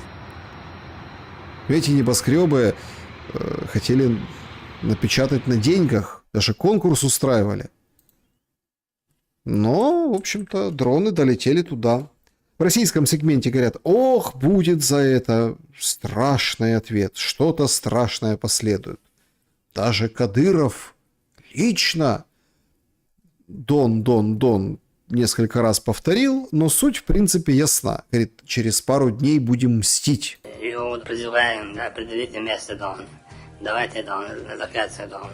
Ну, это имеется в виду, что ты вот это вот бьешь, давайте вот повоюем, определите время, место, раз на раз, короче, выходит. Типа Кадыров и Зеленский, или к кому он обращается. Ну, в общем, обращается, давайте по-военному. Ну, как раньше было, видимо, в чисто поле. Выйдем и вот раз на раз, а вы то бьете его там по гражданским объектам. Выехать и воевать. Вы только умеете женщинами воевать, с детьми, да. Через 2-3 дня, да, увидите, да, ответ будет хорошим. Ждите подарок от меня лично. От меня лично подарок ждите, сказал Кадыров. Ну, знаете, подарки-то каждый день летят по Украине. Но проблема в том, что эти дроны формальной целью были какие-то офисы, там, ФСБ какого-то или каких-то силовых структур, там о них описывали. Но подарки-то летят по ком? Не по Конче-Заспе, понимаете? Не по Конче-Заспе. Только когда вроде как стрессовали, там что-то туда, может, и направили какой-то. А скандал же жуткий был. Только когда все раструбили, что ГУР захватили в заложники ВСУшников, вот только тогда, да, вот, собственно, там какие-то появляться стали, что наводка, цели. Они там сидят, делят, ну, скажем так, землю. землю и санаторий. Санаторий Жовтень, Октябрь. Значит, вот эти товарищи, Грановский и Кауфман, они, как утверждают журналисты, наняли гуровцев для того, чтобы те решили вопрос. Вопрос свой решили. Вот журналіст Ніколов розказує об этой історії. Кауфман і його партнер магічним чином виявились власниками частини земельної ділянки, де стояв той санаторій, тобто вже конфлікт якийсь інтересів. Якимось магічним чином, повторюю ще раз, бо там чорт ногу зламає в всяких шашках-рішашках, не буду вас тим грузити. Але ще під час вторгнення там виявилося, що базувались військові, ЗСУ, які квартирують у Києві. ЗСУ, которые квартируют в Киеве. То есть в то время, когда нам кричат, что «а давайте-ка всех мужчин на фронт личным примером, что это ты будешь ложиться в постель с уклонистом», какие-то ВСУ квартируют в Киеве, в Кончезаспе. А кого они там в Кончезаспе охраняют? От чего? Це абсолютно нормальна історія, наших військових по всьому світу повно. Не можуть же вони сидіти там в казармах і так далі. Конечно, не могут. А зачем казармы? Это же по казармам-то прилетает, это же опасно. А в санатории Жовтень не опасно. І от оці військові заїбали Кауфман з Грановським настільки, вони там хотіли забрати цю землю собі тут і зараз, щоб почати відбудову, що, як тепер з'ясувалось, вони уклали, офіційний контракт з головним управлінням розвідки за те, що ГУР вигони звідти всіх, хто там є, от бійців ЗСУ в тому числі. Вообще, конечно, такой смех сквозь слезы. Значит, эти два бизнесмена, два товарища, контракт заключили с будановцами, чтобы те выперли ВСУшников, которые оттуда уходить не хотели, квартировались там. ГУР, нічтоже сум'яшися, 3 грудня ввечері, прислала туди своїх бійців, і ті автоматами відкрили стрільбу, пальбу, настучали там комусь там з військових. Стреляли друг в друга. То есть ГУР стреляет в ВСУ. Там був, всіх повиганяли і забарикадувались на території цього комплексу. Скандал страшний. Конечно, страшный. Это гражданская война. Вот все говорят, я помню, как был период, когда люди, которые утверждали, что идет гражданская война, под остракизму подвергались, их всячески пытались унизить, говорят, какая нет, это вот против России, это все. Где тут Россия? У Грановского и Кауфмана тоже паспорта есть. Одесские бизнеса вот эти, да? Они тут за Россию. А кто агрессор в этой ситуации? ВСУ, которые хотели... Или бизнесмены, которые хотели выгнать ВСУ со своей территории? Так я вам скажу больше. Многие люди, которые в прифронтовых домах, да, квартирах, вот был бы у них ресурс такой, как у Грановского и Кауфмана, они бы, может, тоже Буданову позвонили, и чтобы те пригнали и выгнали ВСУшников из их квартир. Выгнали. Не хотят они, чтобы в их квартирах размещались ВСУшники. Это ж их квартиры, их собственность. Но они же не владеют санаториями. Что там у него, 2, 3, 1, да? Как бы мелковато для ГУР. А где найти вот такой ГУР, который повыгоняет вот этих... Вот в 2014 году, где был этот ГУР, который там повыгоняли, собственно, освободителей? Парадокс. Сколько они захватили вот таким образом? Чужого. Сколько людей обиженных, сколько людей... А где Россия, спрашивается в этом раскладе? Не, Россия, она вторглась. Если бы она не вторглась, этого все бы не началось. Поэтому вот так. Рейдерство руками ВСУ и ГУР. Вот что произошло. Причем где? В Кончезаспе. В Кончезаспе. А на фронте что? А на фронте все хорошо. Там Путину докладывали, что Волчанск взяли. Там российские военкоры говорят, сейчас как пойдут в наступление на Черниговскую область, на Харьковскую, после Волчанска будут двигаться на Харьков, в ту сторону. Короче, начинается, движуха. Ну, говорят, все не так. Сырский говорит, не отдадим ничего. Покровск не захвачен, Мирноград не окружен. Прям выходит и говорит, ну, завтра день ВСУ, нельзя, наверное, плохие какие-то новости, поэтому все говорят хорошие. Вот, пожалуйста, офицер направления із-під Волчанська. Так, справді, у Вовчанську є російське просування. Слід зважати на те, що у Вовчанську просто фактично зруйноване місто, і росіяни намагаються закріпитися на руїнах всього міста. Значит, продвижение россиян в Волчанске, да, есть. А что, врать не будем, продвижение есть. Но россияне, там руины, понимаете? И они на руинах пытаются закрепиться. Є там українські позиції у південних, у західних районах, але тим не менш там просто не так багато будівель, за які взагалі можна зачепитися. Тому так, на жаль, російське просування у місті Вовчанськ є. Я вот этой логики не понимаю абсолютно. Вот этот юноша с глазами окуня нам пытается сказать, смотрите, россияне пытаются закрепиться на руинах, а ВСУ на руинах закрепиться не могут. Не так много домов, но продвижение есть. Значит, это малое количество домов, за которые можно закрепиться, уменьшилось у ВСУ и увеличилось у российской армии. Возникает вопрос, а почему российская армия там закрепляется на руинах, а ВСУ не может закрепиться? Те наступают, эти обороняются, обороняющимся, по идее, легче. В общем, хорошо все в Волчанске. Класс! И Сырский молодец. Говорит, не отдадим ни пяди земли. Так а ради чего вот это все? Ради каких санкций, сотен тысяч долларов? Ради каких коврижек? Хочется спросить. А может, это все ради вот этих моментов? Я с Шахтерского края, там где-то у меня был Шахтер, родину свою называю Колыбель Донбасса, там нашли уголь на Донбассе.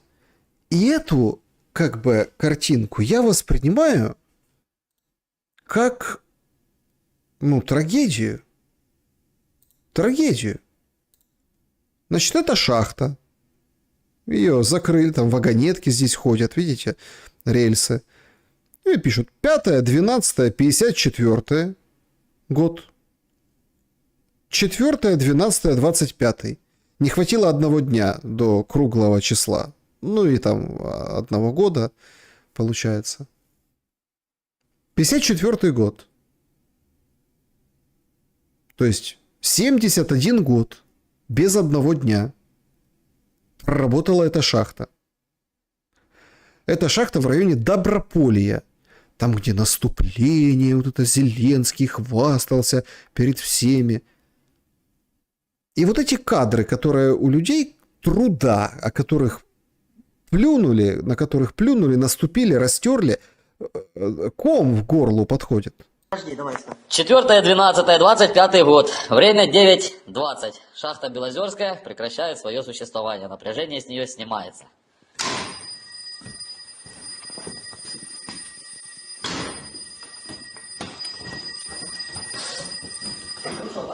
Я.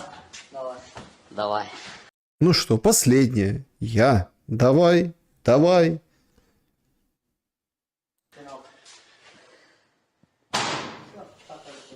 Все, шахта обесточена. Всем спасибо за работу. Всем спасибо за работу. А чё обесточена шахта? Да потому что кабы летят, потому что война движется, потому что невозможно работать. Все. Шахты больше нет. Повесили замок и ждут, чтобы туда пришли ВСУ, только там уже не гуровцы будут ее оборонять, когда физически туда дойдет линия фронта. Она там немножко северо-западнее, чем Доброполье. Вот все, нет шахты. Свет там погас. Зато в Киеве загорелся. Елочку уже зажгли. 3, 2, 1. Да. Кличко зажег елочку в столице. Главная елка в этом году выглядит вот так. И знаете, Да, все скромно, там 10 тысяч игрушек я показывал в каком-то из шумов вам прошлых. Да, все нормально, все отлично. Там волонтеры вешали, все помогали. Вот он, Михайловский, ну, София, да, вот эта вот площадь, там рядом все. Ну, вот это на Софиевской площади главная елка страны. Кличку открыл, зажгли, подсветили, все хорошо. Новый год же близко, завтра ж день Святого Николая. По новому, очень новому стилю. Вот этому, который переписали ПЦУ. Елочка горит, а шахта Белозерская нет. И никто не останавливает эту войну. Хотя там наверняка люди надеялись, думали, что сейчас, а вот договорятся, а вот сейчас, вот, ну, к миру придет, работать хоть будем, что-то восстановится, как-то вот это вот, хоть мир какой-то будет. Не. Все. Дальше прилеты туда, война там, и вот, в принципе, о шахте об этой можно забыть. Когда-нибудь, может, восстановят. Может, что-то отстроят. Ну, ж видите, шибко не отстраивают. Изюм сильно отстроили. Ну, когда в 22 году он перешел от россиян Украине. Сильно нет. Просто базы, просто военная территория. Но в Украине праздник. Контрольный пункт пропуска Рава-Руська. Западная Украина впускает Святого Миколая. 7-й погранотряд Карпатский отчитывается, фотографируется, паспортный контроль прошел, бант на машине пикап, все как положено. Эх, хорошо как. И ничего не напоминает о страданиях, боли, лишениях и этого всего ужаса, который происходит с каждым днем. Его все больше, больше и больше.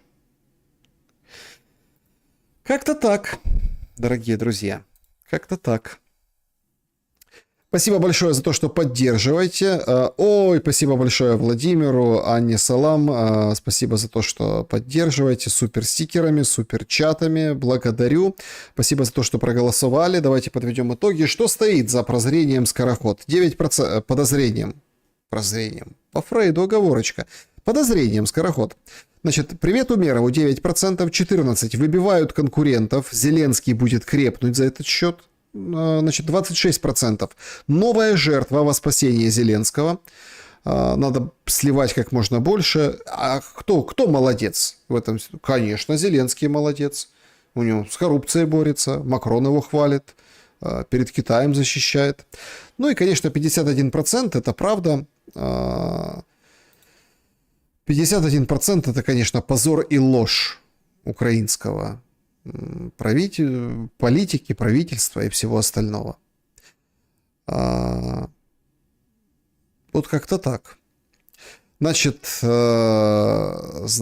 так, тут полетели вопросы. Да, уходя, гасите свет и всех. Вы верите, что мир будет до конца этого года? Ну, практически нет.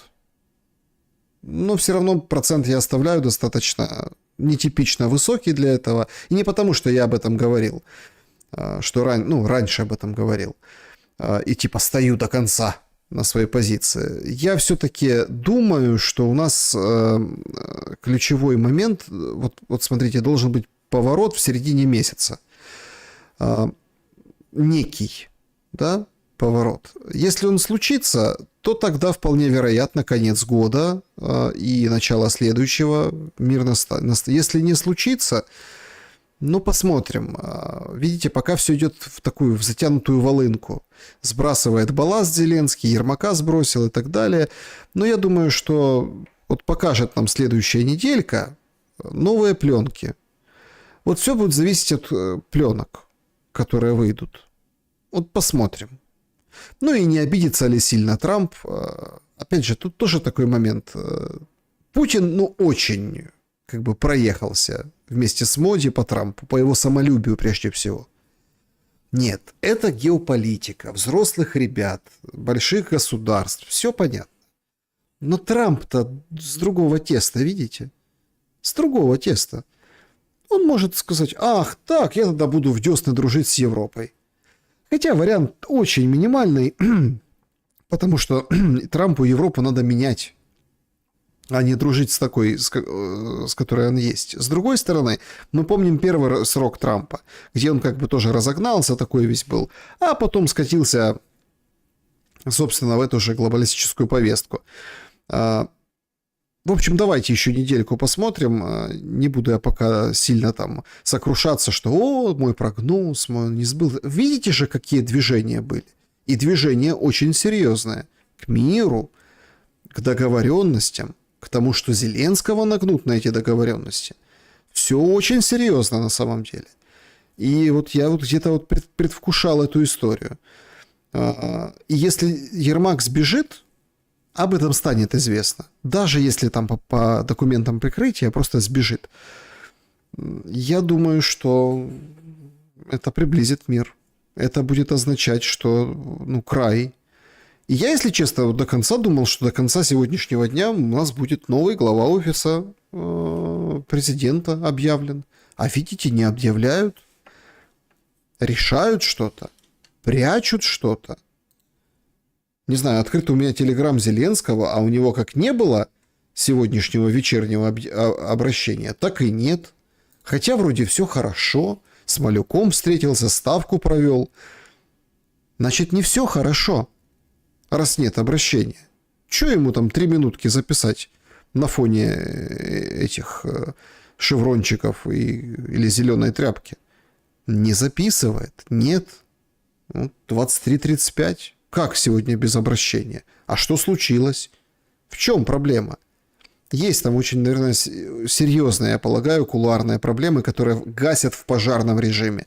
Это свидетельство того, что нельзя сбрасывать, или отбрасывать, да, отбрасывать веру в мир в самое ближайшее время.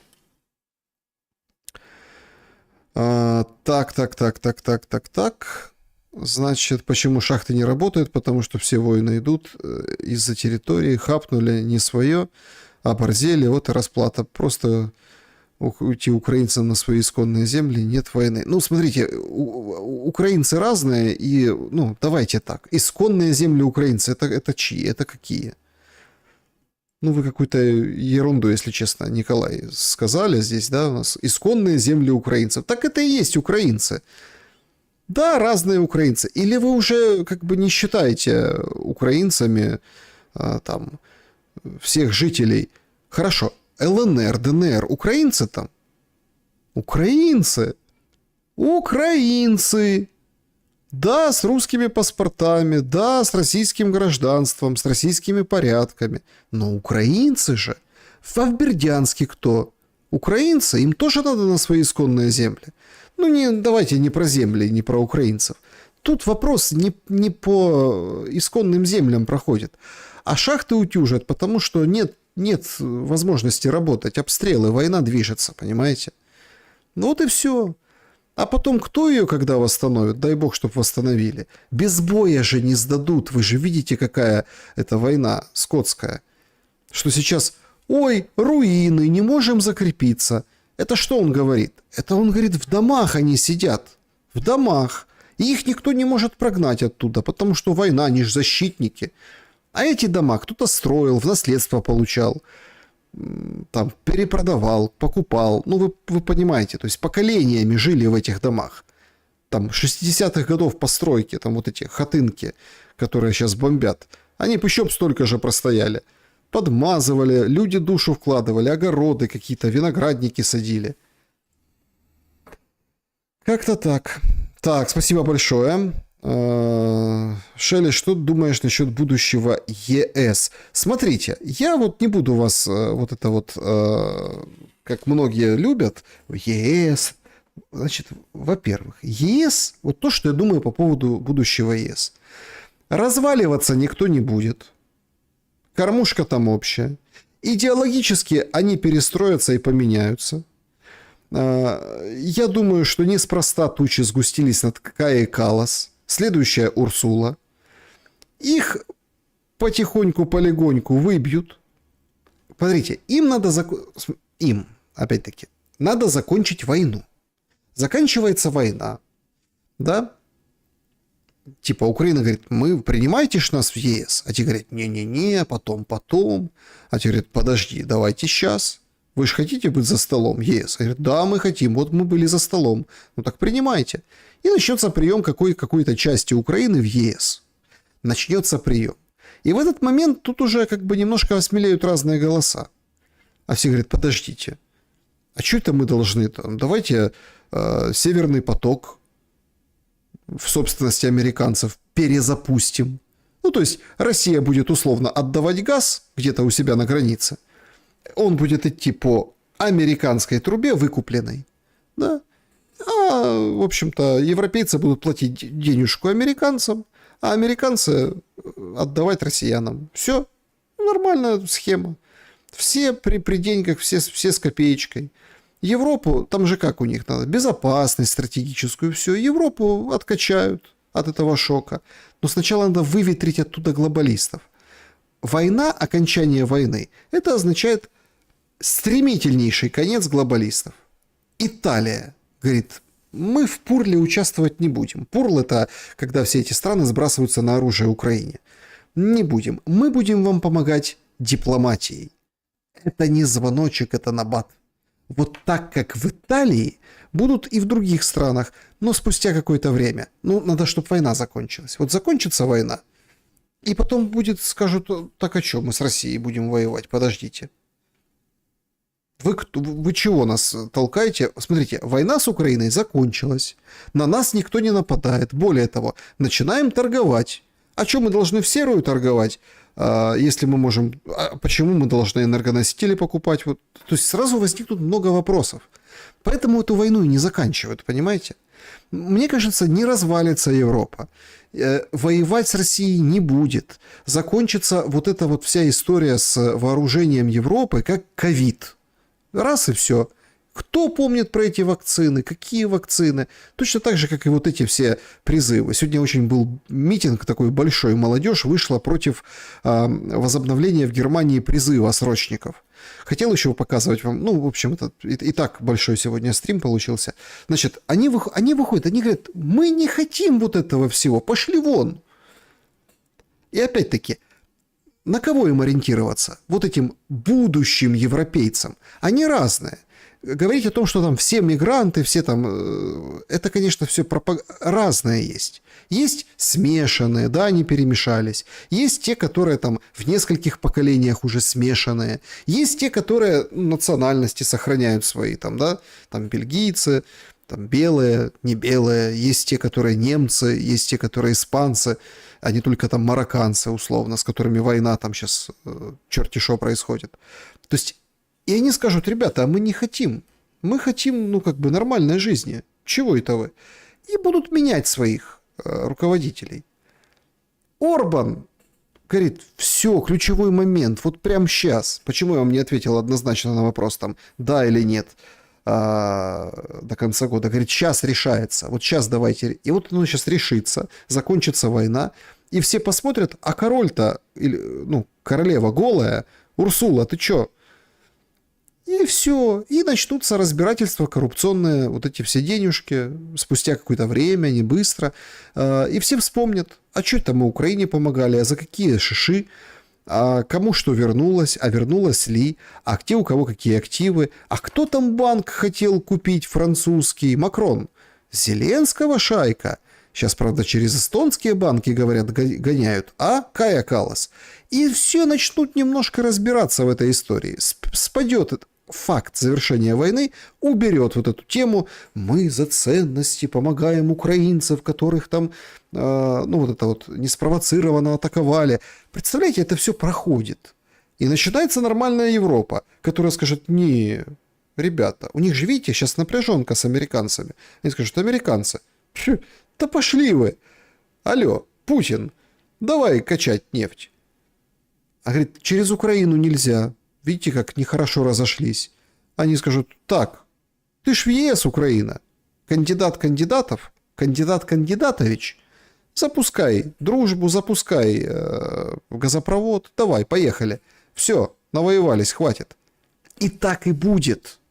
Ну, если все окончательно, там, я имею в виду, не разрушат и, ну, не раздолбают физически. Потому что вот восстанавливать такие большие проекты, как, например, там, газопровод через Украину, ну, точно никто не будет. Или проще новые построить. Ну, как, в принципе, Россия и построила. Северный поток-1 и Северный поток-2. Так, значит... так, добрый вечер. Всем спасибо, да, друзья.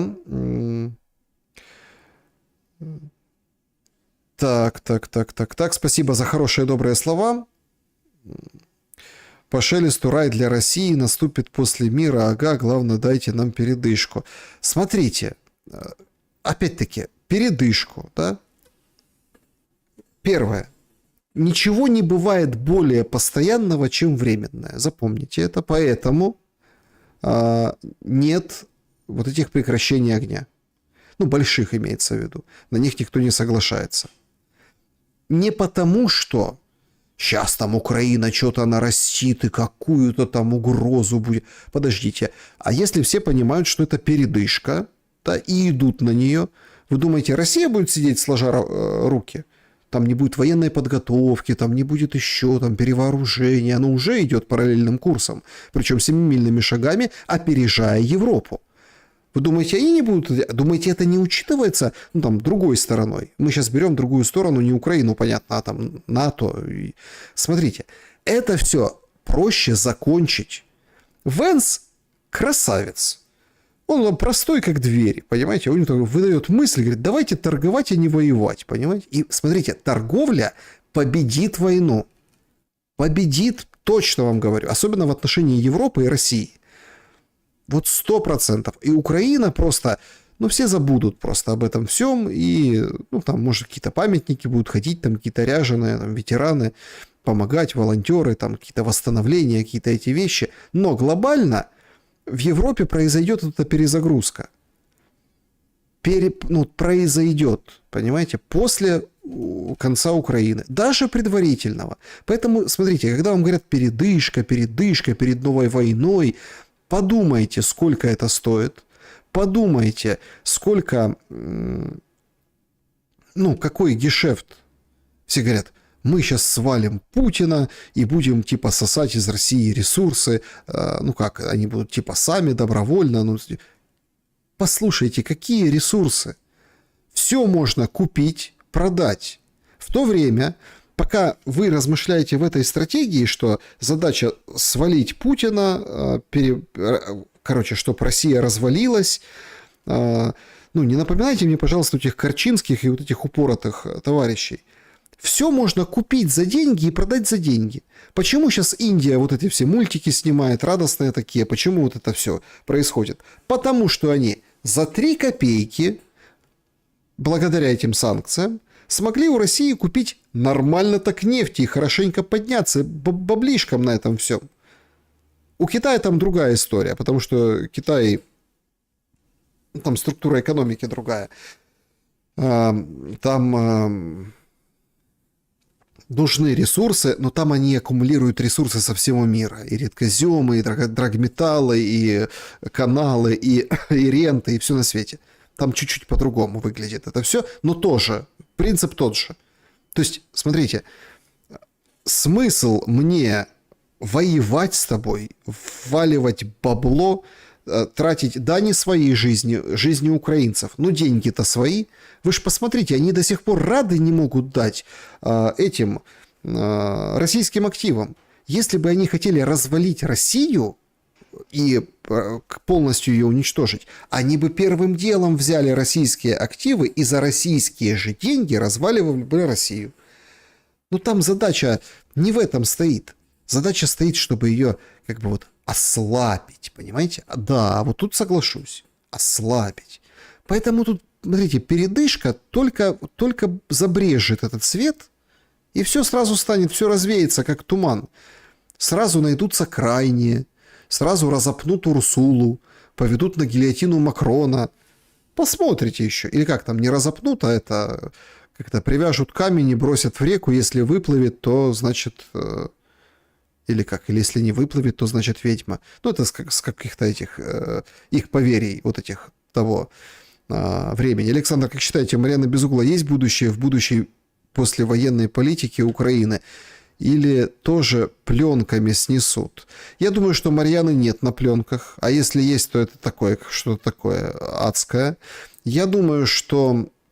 Вот у меня, смотрите, двоякое чувство. И опять-таки, лично у Марьяны Безуглой я считаю, что очень минимальное будущее в украинской политике, если это все будет, ну вот, честно, выборно. Но определенный процент я оставляю ее будущему, потому что она, такие как она, ой, ну это лицо, понимаете? Это лицо деградации. Это баночка джина, понимаете? Не лампа, не там бутылка, говорят, лампа, бутылка, баночка джина, понимаете? Этим все сказано. Это уровень политиков. Это уровень, они не читали даже элементарного. Ну как, когда ты читаешь, когда ты читал хотя бы что-то, или там, да, ты хоть как-то вот, ну, у тебя даже в экстремальных ситуациях, а там была, видимо, экстремальная ситуация, но все равно как бы ты нормально говоришь. Можешь ошибаться, можешь где-то там, но такие вещи ты, вот баночка джина, понимаете? Вот Безугла это баночка с джином, да? Мы, по-моему, ее испили до дна, эту баночку. И хватит нам джина, давайте чего-нибудь другого напитка. Так, спасибо большое. С вашими эфирами настроение поднимается. Ой, какое оно кислое, особенно когда наблюдаешь за этими. Вы заметили, каждый день какая-то задница. Каждый день. Что-то вот происходит. То ГУР нападает куда-то, то депутата берут, то еще что-то. Ужас. Вопрос, будет ли скороход в эфире у Шелеста. Я, смотрите, двери не закрываю. Ни в коем случае. Мне очень интересно. Смотрите, мне интересно, Сергей. Я думаю, что и аудитории было бы интересно. Но все же это услышали. Все идентифицировали. То есть, если скороход не будет у Шелеста, это или потому, что ей не позволяет подследственность ее, это есть такие ограничения, объективно, либо желание ее представать перед аудиторией, ну, по крайней мере, моей, например, да, она же там на других площадках выступает тоже. Тут же тоже, вы смотрите, вот эти площадки другие, они же все быстренько ой-ой-ой, и перестанут ее звать. Все сразу, ой, что? Это как все открестились от подсанкционные. Мне так интересно, слушайте, а подсанкционные до сих пор еще клеймо? Ау, вот эти все товарищи, которые там как черт от ладана начали шарахаться. Подсанкционный до сих пор клеймо, когда четко санкции можно заказать, купить и выкупить. Кто там предатели Родины? Ну так, в пустоту. Так, да, Шелест ни от кого не отвернулся. Ни от кого не отвернулся. Вот правда, ни от кого. Были там смены определенной парадигмы, там были там у меня много либералов, там всякие эксперты, да, там Фейгины, Белковские, еще остальное. Пожалуйста, и сейчас, ну, а почему нет? Это же интересно. Я считаю, что главное, чтобы было интересно. То есть, и главное, чтобы истина родилась. Они же потом раз такие все и отпали. Это было несколько, у меня же несколько этих таких переходов. Один, потом второй, потом третий, потом санкции. То есть это же все живой процесс.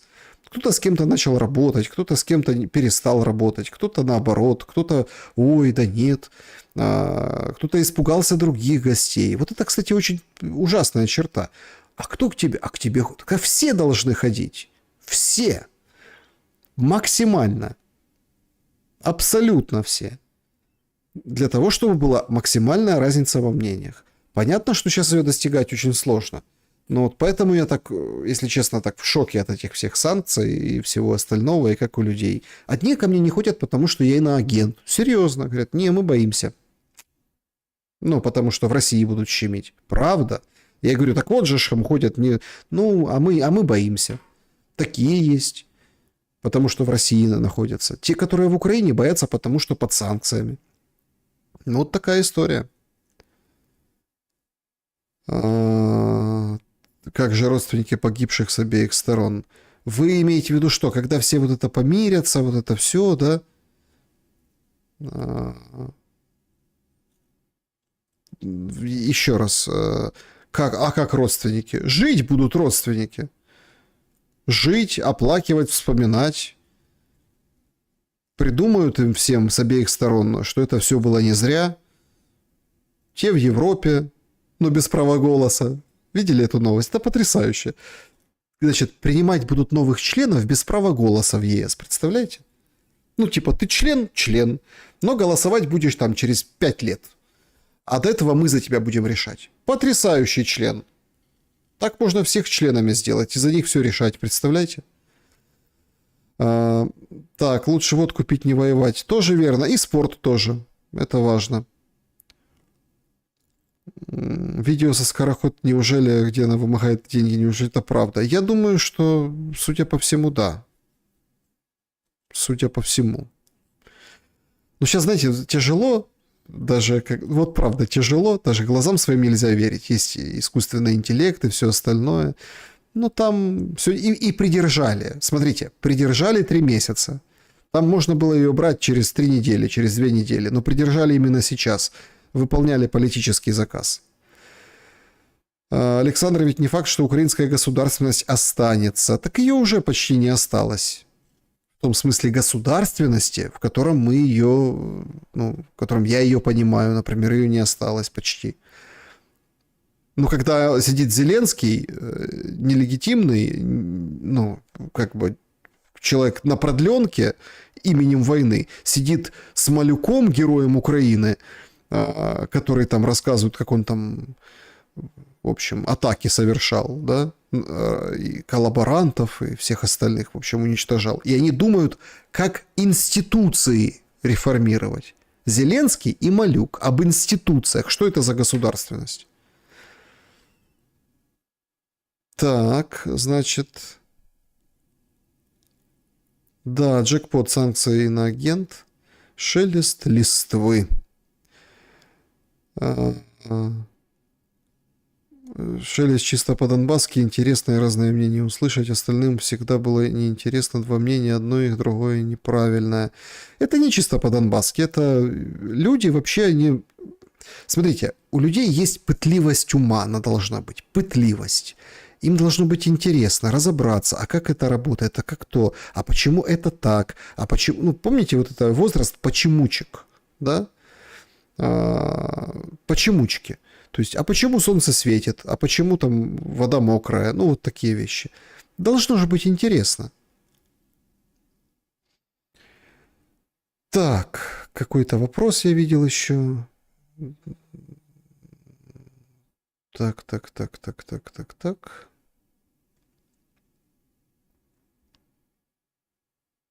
Гордона давай. Не, ну это ж такие, смотрите. Давай. Потому что Панченко когда... Скоро, я так понимаю, скоро. Так. Скоро, ну мы с ней, просто мало кто знает, напомню, мы договорились об эфире, об интервью в первый день бегства Зеленского. Вот. Ну, поэтому скоро. Ну, по крайней мере, знаете, как там этот Ушаков сказал, да, говорит, точно не дальше. Как это, мир близится, говорит, стал ближе, говорит, точно не стал дальше. Ну, короче, точно не дальше, ближе, мне кажется. Друзья, всем большое спасибо. Вот уже 12 ночи по Киеву, час уже по, скажем, по Москве. Входим в новый день. Не хочу, я понимаю, что сейчас такая история, там Святой Николай, всех там переписали, и действительно и детям в школах рассказали, и все, и некоторые, правда, так вот живут по этому календарю, и не имею против них ничего плохого, не хочу оскорблять никакие чувства верующих, да, кто считает этот календарь Святой Николай. Это просто помнить, да, дело не в дате, не в числе, а надо в жизненном пути Святого Николая разобраться, да? Почему он святой, и, ну, примерить на себя жизнь святого, да, и почему вот он этот день, даже пускай с разными датами, и спорят, когда там надо, когда не надо, и что-то сделать хорошее для детей. Лучшее, что можно сделать для детей, это войну закончить. И пускай всем будет не нравиться, пускай все будут злые, недовольные, меньше заработают, меньше... Но папки-мамки живы останутся. Вот эти хрущевки или там какие-то советские, постсоветские постройки, новостройки даже, в которые там вкладывались деньги, силы, ремонты, душу, кухни вот эти, да, на которых обсуждалось все на свете, они сохранятся, они разрушатся. Эти шахты, опять-таки, где народ вкалывал, зарабатывал, чтобы детей кормить. Давайте думать все-таки об этом. И тогда все придет. Добра и света. Хорошо пошумели.